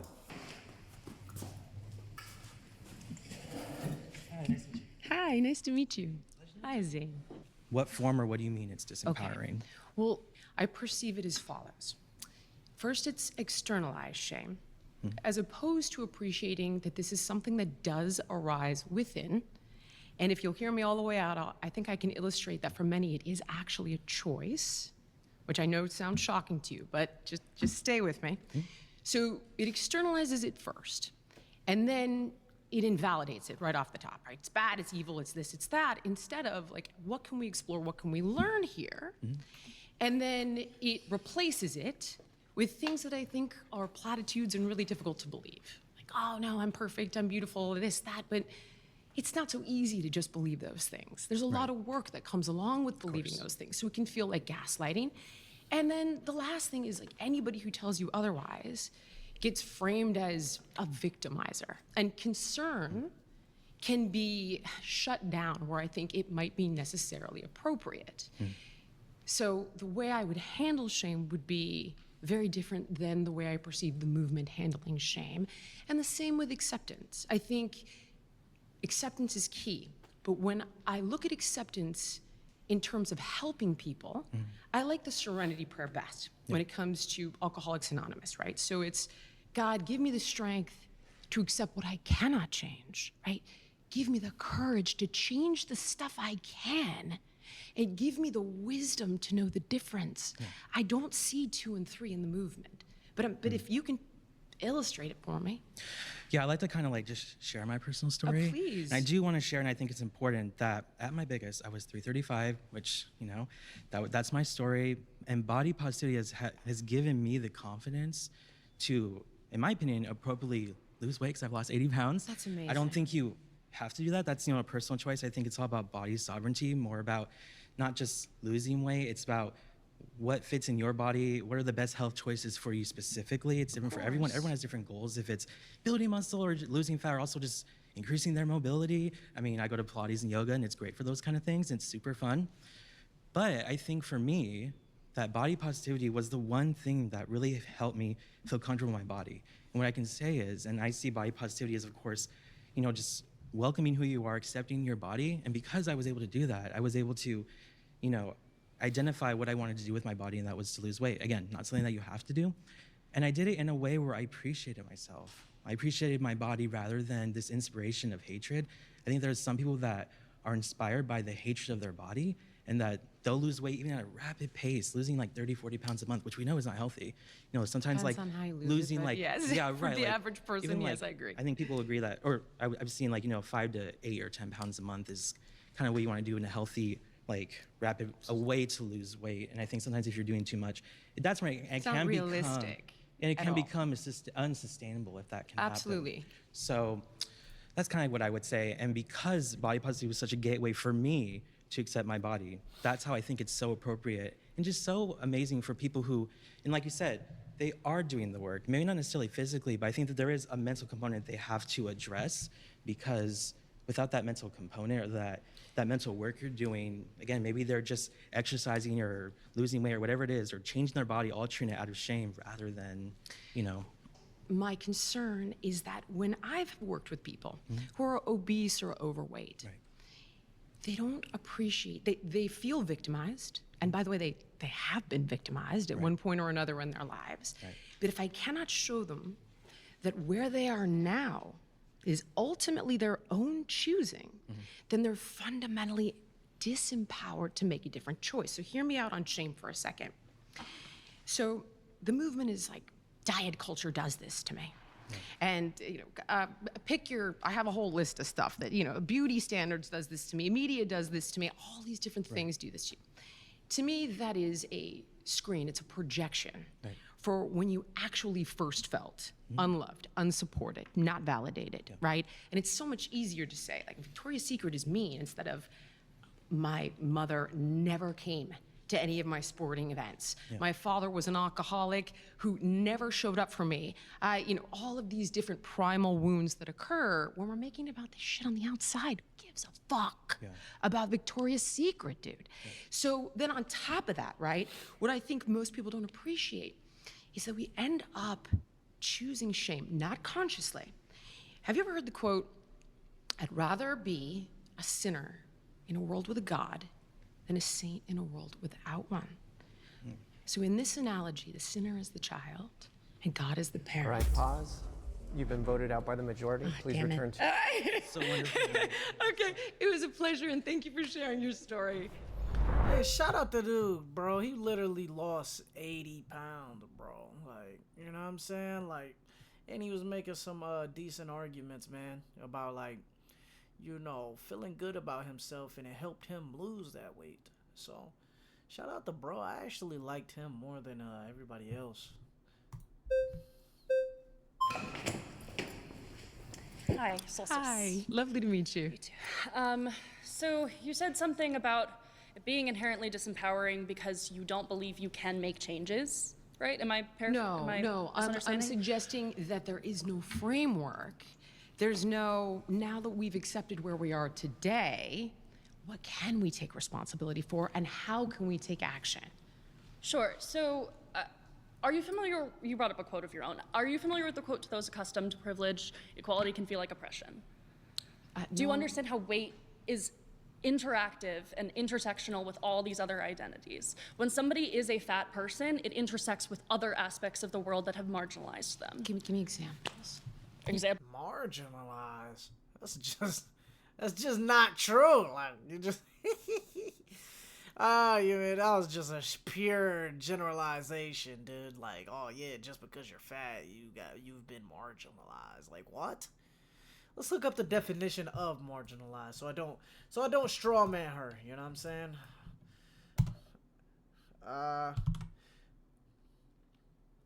Marginalized. Let's look up the definition of marginalized. Having marginal social or political status relating to an unimportant or powerless position within the society. This is exactly what I thought. Regulated to an unimportant or powerless position within a society or group. That's just not true, bro. She should have never used that word. Maybe, I hope she didn't mean that, because you're just stating that. So, some, bigger people probably was marginalized, but there's some, obese people that just has never been marginalized. Like, I don't know. I guess it's a ridiculous position. So ridiculous. Of a person, or No. Of how you're feeling. In ways you feel marginalized. Me? And who are you speaking for? Anyone. I don't think it's about a specific person. I think when you say that it is important to take responsibility for what you can change, you seem to have acknowledged that at the beginning, at that first stage of acceptance or of understanding, that you are trying to acknowledge that you can't hate yourself into a version of yourself that you can love. No, not really, no. You can't. But what I do think, hear me out, I do think that when you are feeling pain or shame, it is a signal to explore. I do Absolutely. think that. And I appreciate that you're coming at this from a place that involves the mental health as well. It sounds like you would be pro-therapy and pro-understanding where these roots come from. Yes. But again, you can't change yourself. You can't go into changing yourself from the expectation that that will make you feel better about anything. And I don't think that our choices to make changes about ourselves reflect more self-love necessarily. They can. I think if you choose to take, so I don't interrupt you. Please continue. If you are choosing to take care of yourself, that comes from something within you that feels good for your body. Okay. And so the body positivity movement to me is not inherently about, it's not about taking, diet culture and just saying that is the root of all evil. It amplifies the ways that we have been harmed and feel shame inside. It is a harmful thing that actively causes pain. Talk to me about what you would like to see change. Diet culture eradicated. It's not going to, though, buddy. And here's the thing. Okay. Hear me. It's just not. This is the world we live in, right? So you think that's acceptable? We also live in a world of racism and homophobia. Yeah, I don't understand. But all the more to my point, right? So think of it as follows. I would say there are probably millions of people that hate me. I get death threats all the time. Me too. Oh, well. It is what, but wait, just so hear me that out, is just the hear me same, out. what you No, saying no, no. there is acceptance. Let me finish my thought. What I'm telling you is that I don't define my worth on the ways in which external. Absolutely. No, fully agree with you Because there. I can't change that. I can change how I respond to it. I can change how I feel about it. But you are trying to change the world because something I think the world needs to be changed. And it does, but we can't rely on that for your feeling of well-being. You're right, but we shouldn't rely on validation that we are thin enough either. Who's relying on that? Plenty of people. Do you realize 74% of the country is overweight or obese? All right, pause. You've been voted out by the majority. Please return to your seat.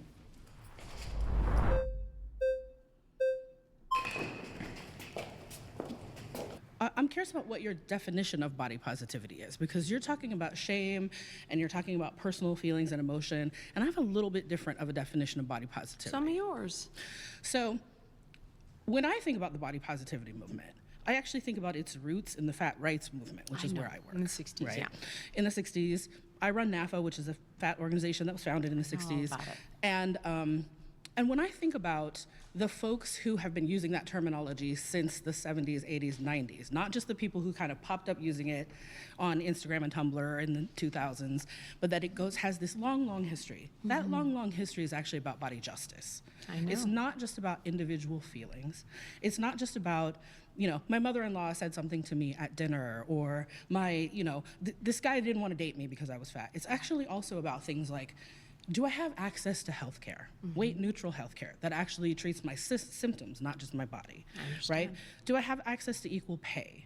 Do I have accommodations for the body that I'm in right now, not the body that I might be in someday? And so I think about these systemic disenfranchisements and discriminations that happen to people, especially people in larger bodies. Yep. And when I want to embrace body positivity, it's more than just that personal self-esteem piece. Right. But what you seem to be talking about is the personal self-esteem Not piece. true.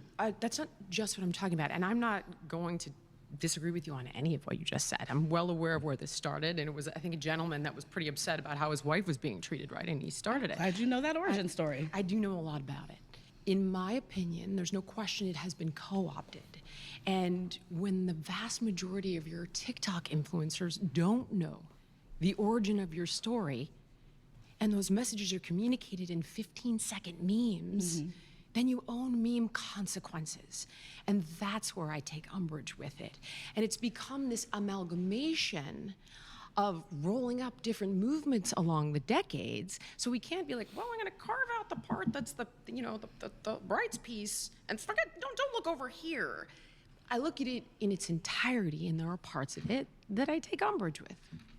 That's how I feel about the health and wellness industry, right? That's fair. I look at it in its entirety. I mean, it's there are fair, parts that I it's take fair, umbrage. it's fair, it's fair. So, there's gonna be good and bad pieces to every movement, every ideology. When it comes down to the conservative movement, you can see that the people that are extremely far right tend to be like extremely racist or, homophobic, you know what I'm saying? But when it comes down to like, the body positivity movement, I mean, fundamentally, everybody should feel good about who they are. If these people are, bigger, first you start off with appreciating who you are, But I think it gets problematic down the road, when it comes down to, accepting who you are and don't change the bad parts of who you are.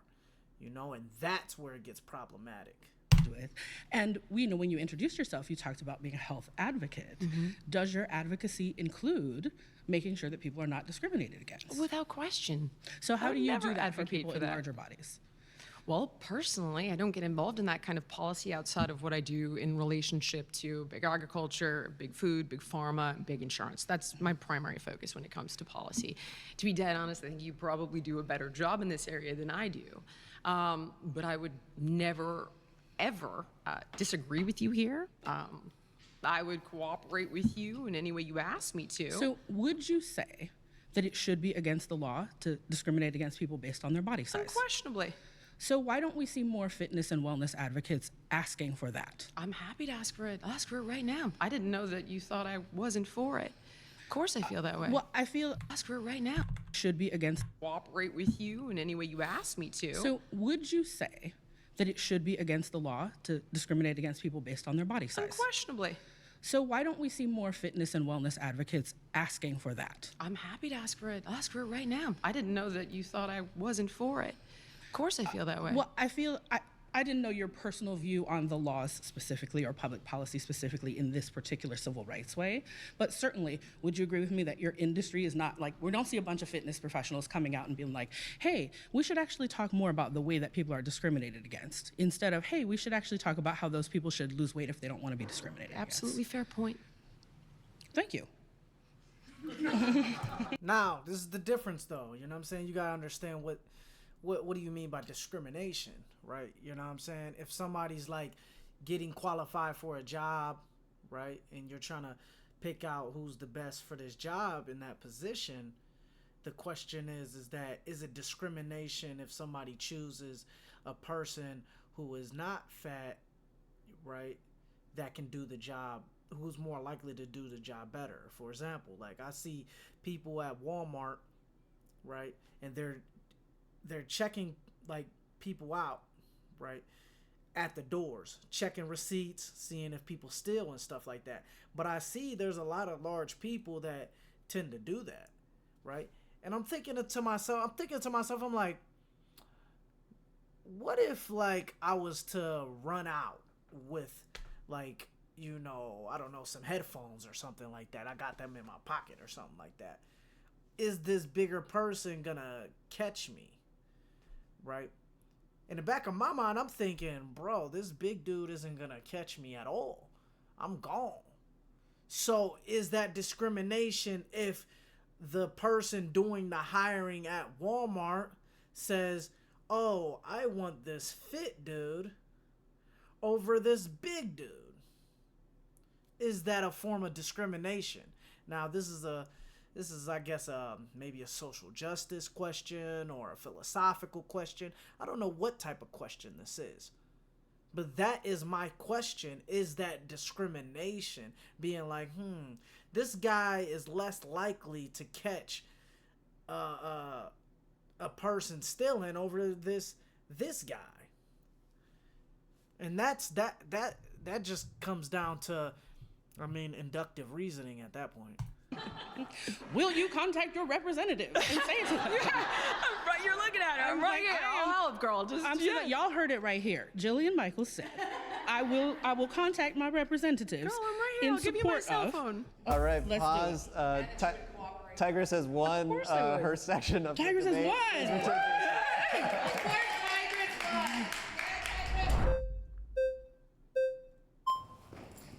Hi, my name is Rachel. Nice to meet you, Rachel. A little bit of background on me first. I'm a personal trainer. I would consider myself a advocate for the body positivity movement, not particularly an activist, but somebody who supports all bodies being in the fitness industry. We're gonna skip this, man. We just gonna get down to this last claim, you know what I'm saying? Before I do, I'm gonna just go ahead and head to the restroom and we can get popped.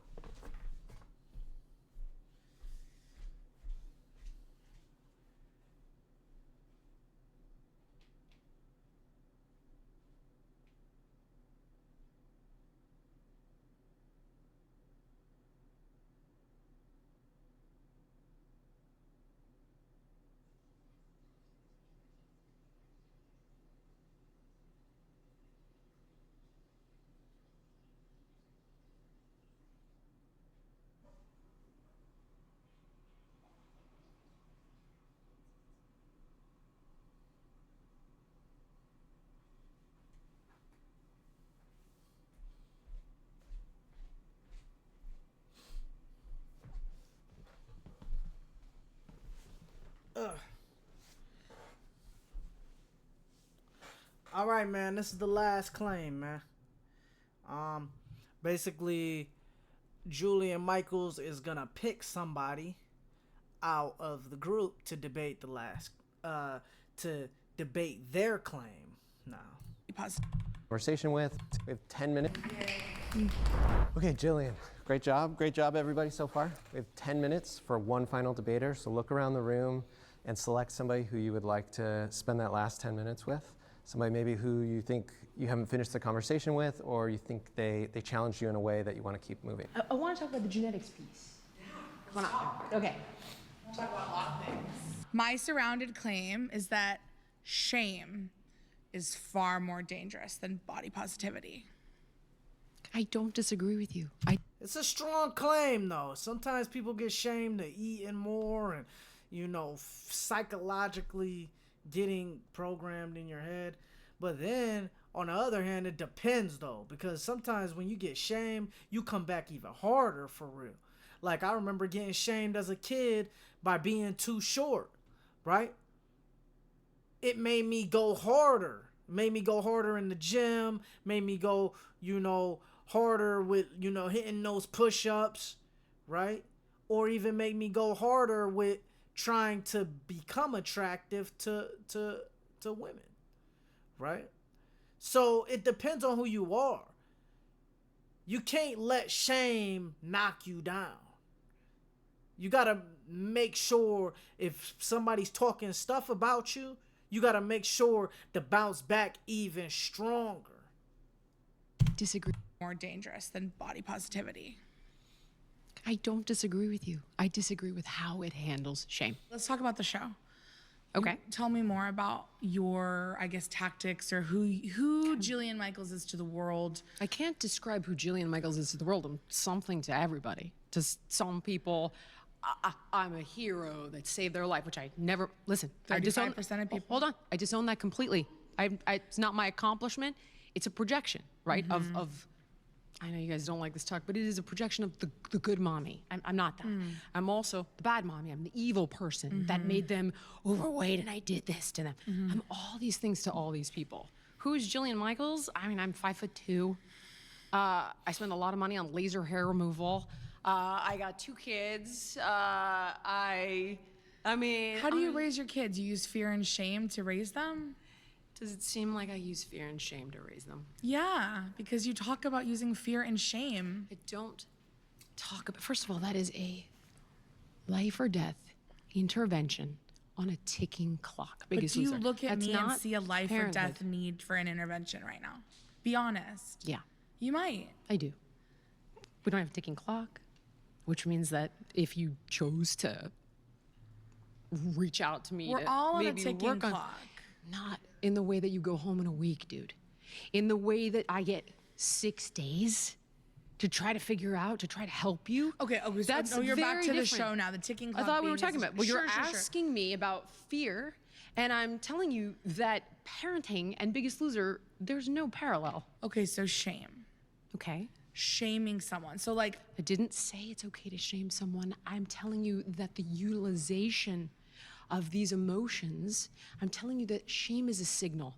It's telling you, hey, look over here. This here, so. But shame from the world. Like any shame I've felt from, okay, we'll start here.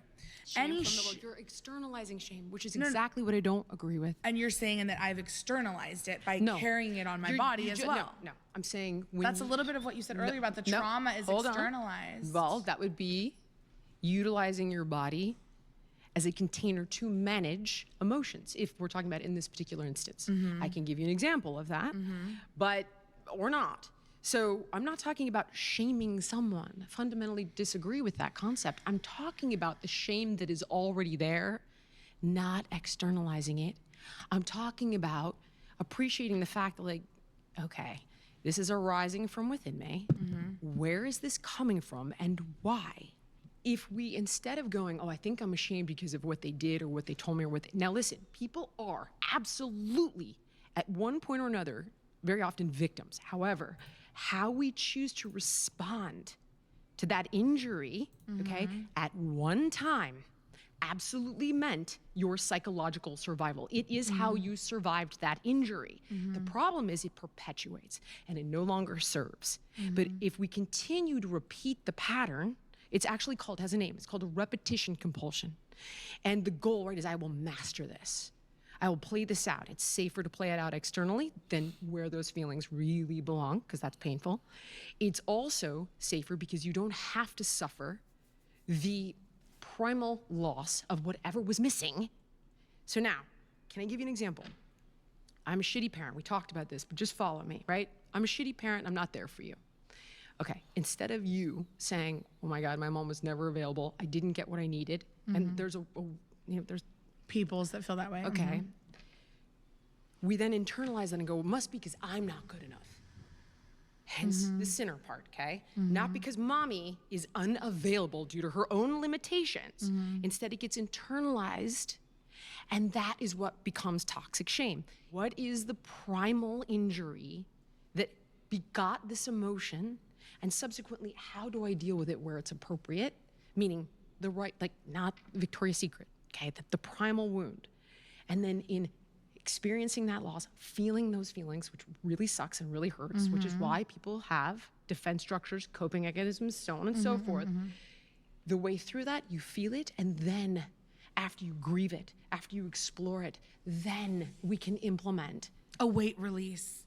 No. Oh my no, trauma. no, a perspective I've released shift. it, and therefore No, then I will be thin. a perspective shift and a behavior change. Yes, of course. I've been desperate my entire life to change my behaviors and shift my this and change my eating and buy Factor and go on this diet and sign up for the trainer and go to the gym and do the thing and pay thousands of dollars and get the Peloton and go to SoulCycle. But that's all surface stuff, dude. Sure, but the shame Yes. never came from myself. I know. The shame is but external you- factors, and hold that on. is why Remember we when you turn said to me body earlier? positivity. Remember when you said to me earlier, "Fuck my parents." Okay, I didn't say it like that. Mommy's Girl. watching. Me and mommy's watching. But here, let's talk about the parental wound. I'll tell you how my parent was wounded. Want to talk about that? Yeah. Because here's the thing. I feel like you are saying, Maha, Maga, it's too close. I think they should have picked a different name. We could work on that.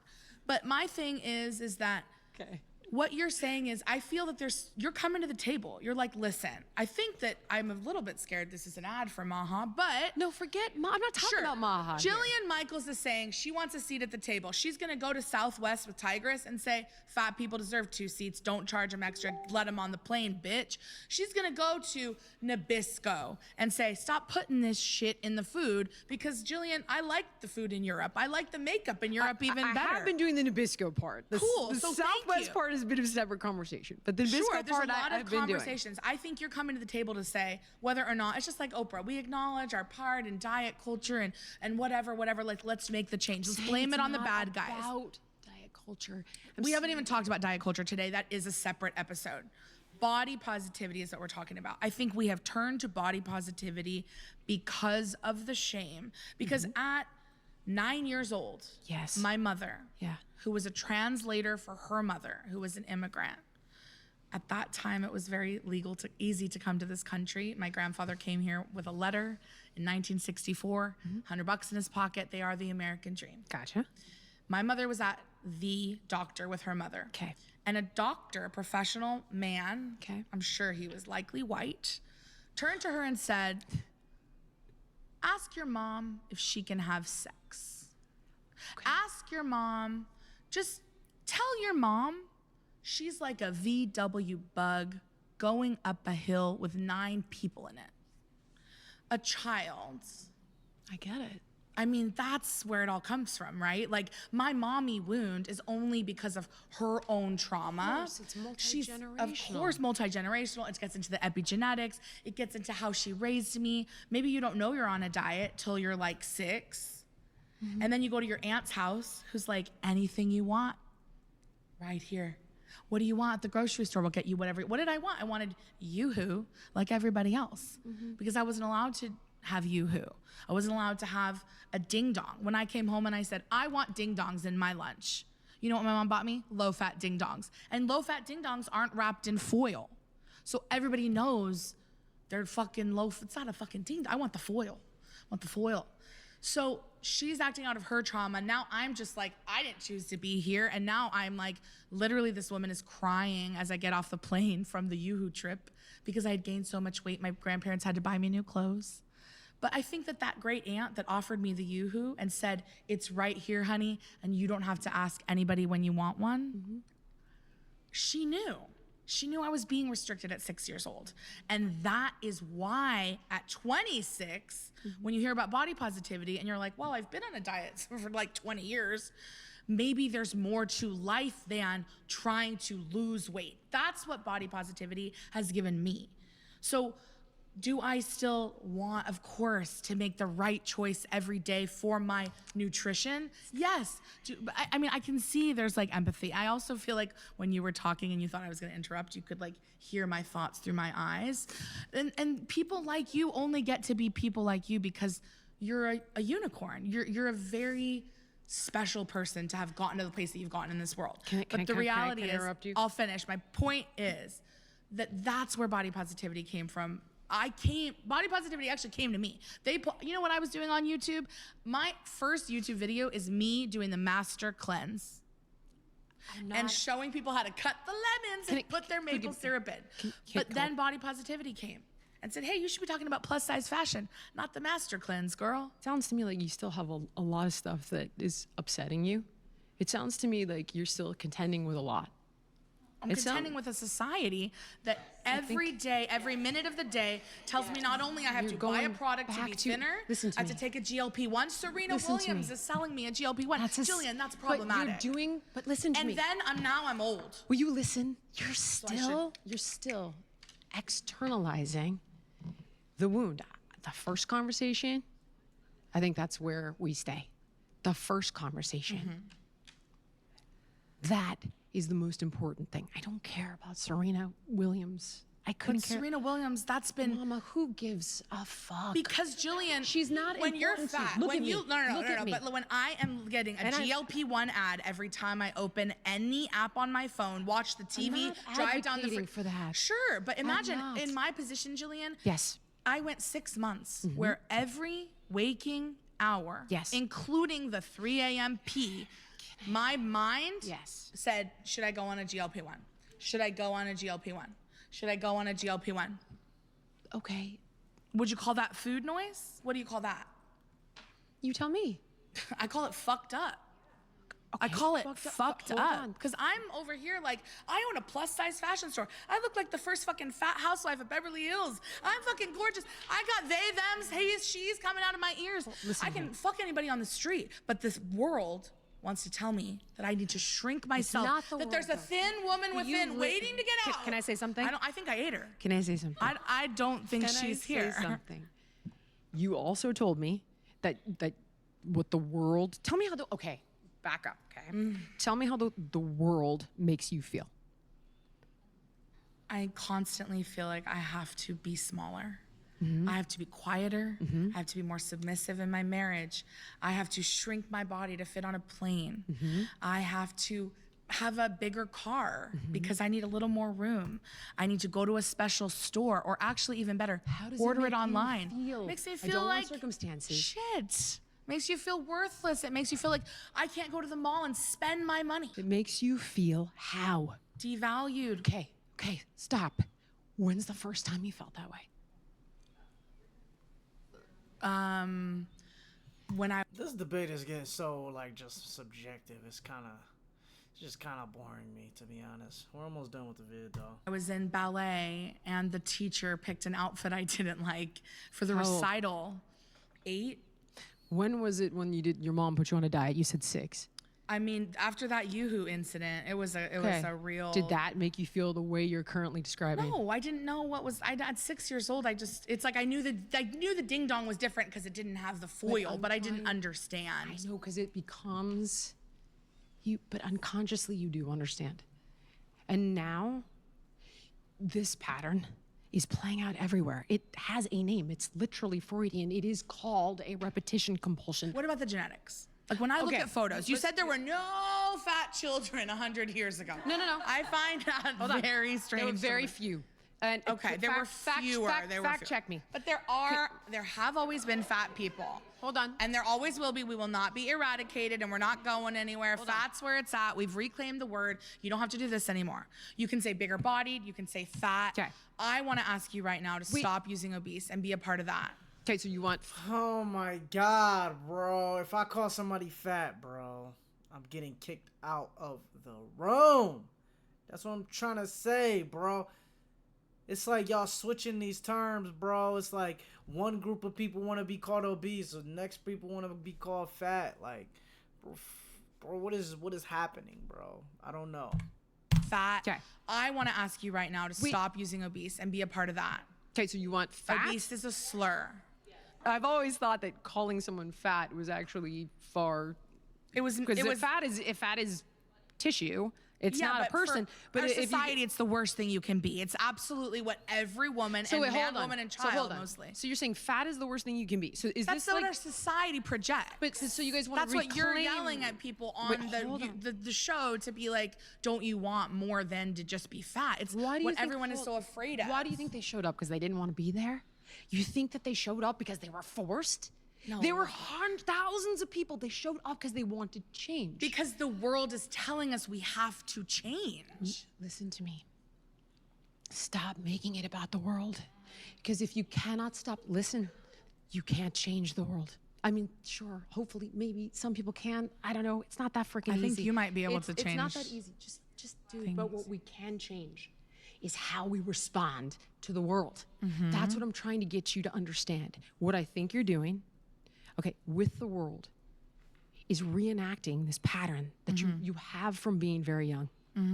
And I don't think it's healthy for you because it keeps you pretty angry all the time, it seems like. Oh, you don't know me well. I'm not an angry person. I think in this context, it's harmful to say that the world doesn't have an impact on why people want to be on a show that's about weight loss. I think that people want to be on a show that's about weight loss because they want to lose weight.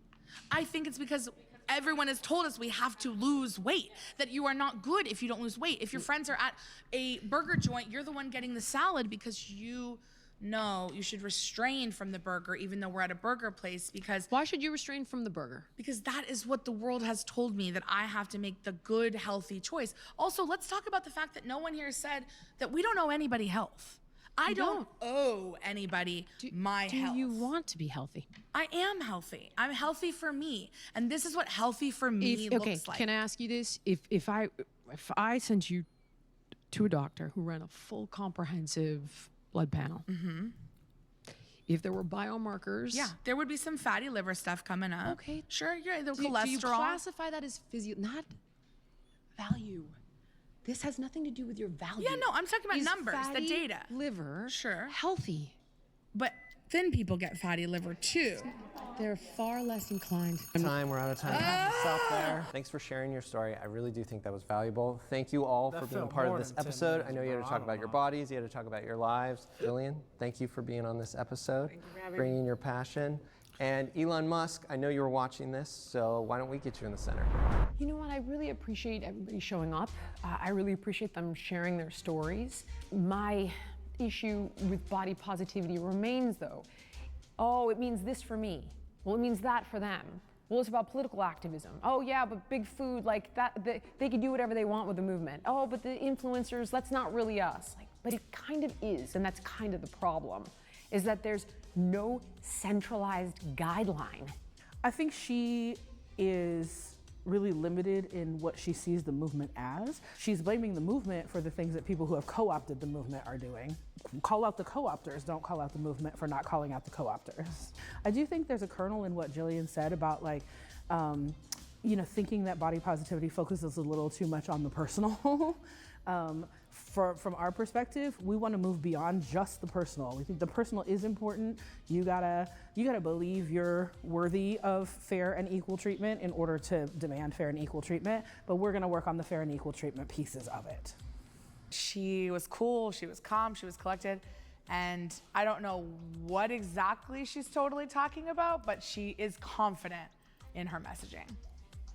What we're here to say is that we don't want to spend our entire life trying to change our body. Shaming me into thinking that I should get on that thing, I should get on the scale or whatever, that's not gonna work on me. Shame has no place in my life. And to me, that's true liberation. Shame is not a part of this. I can't continue on with this shame. It's more of the same defense mechanism. Every single person who came up and debated me had tried to lose weight, and then when they felt like they couldn't, this is where they resigned themselves. I'm not telling you that getting healthy is easy. I'm telling you it's doable, and you have to decide if you're worth the work. Hey, W video, W Julian. I definitely take her side more because we cannot promote mediocrity, you know what I'm saying? Like, we cannot do it, guys. Remember, the problem with the body positivity is not that, accepting who you are. It's the fact that accepting yourself, who you are, is causing a problem when you're not striving to become better, right? And that's what ultimately it comes down to with the body positivity movement. We are promoting people to stay unhealthy through these ideologies, and that's the biggest problem. So thank you guys so much for watching this vid. Let me know what you guys want me to react to, man. I appreciate it a lot, man. Y'all stay safe, man. Peace.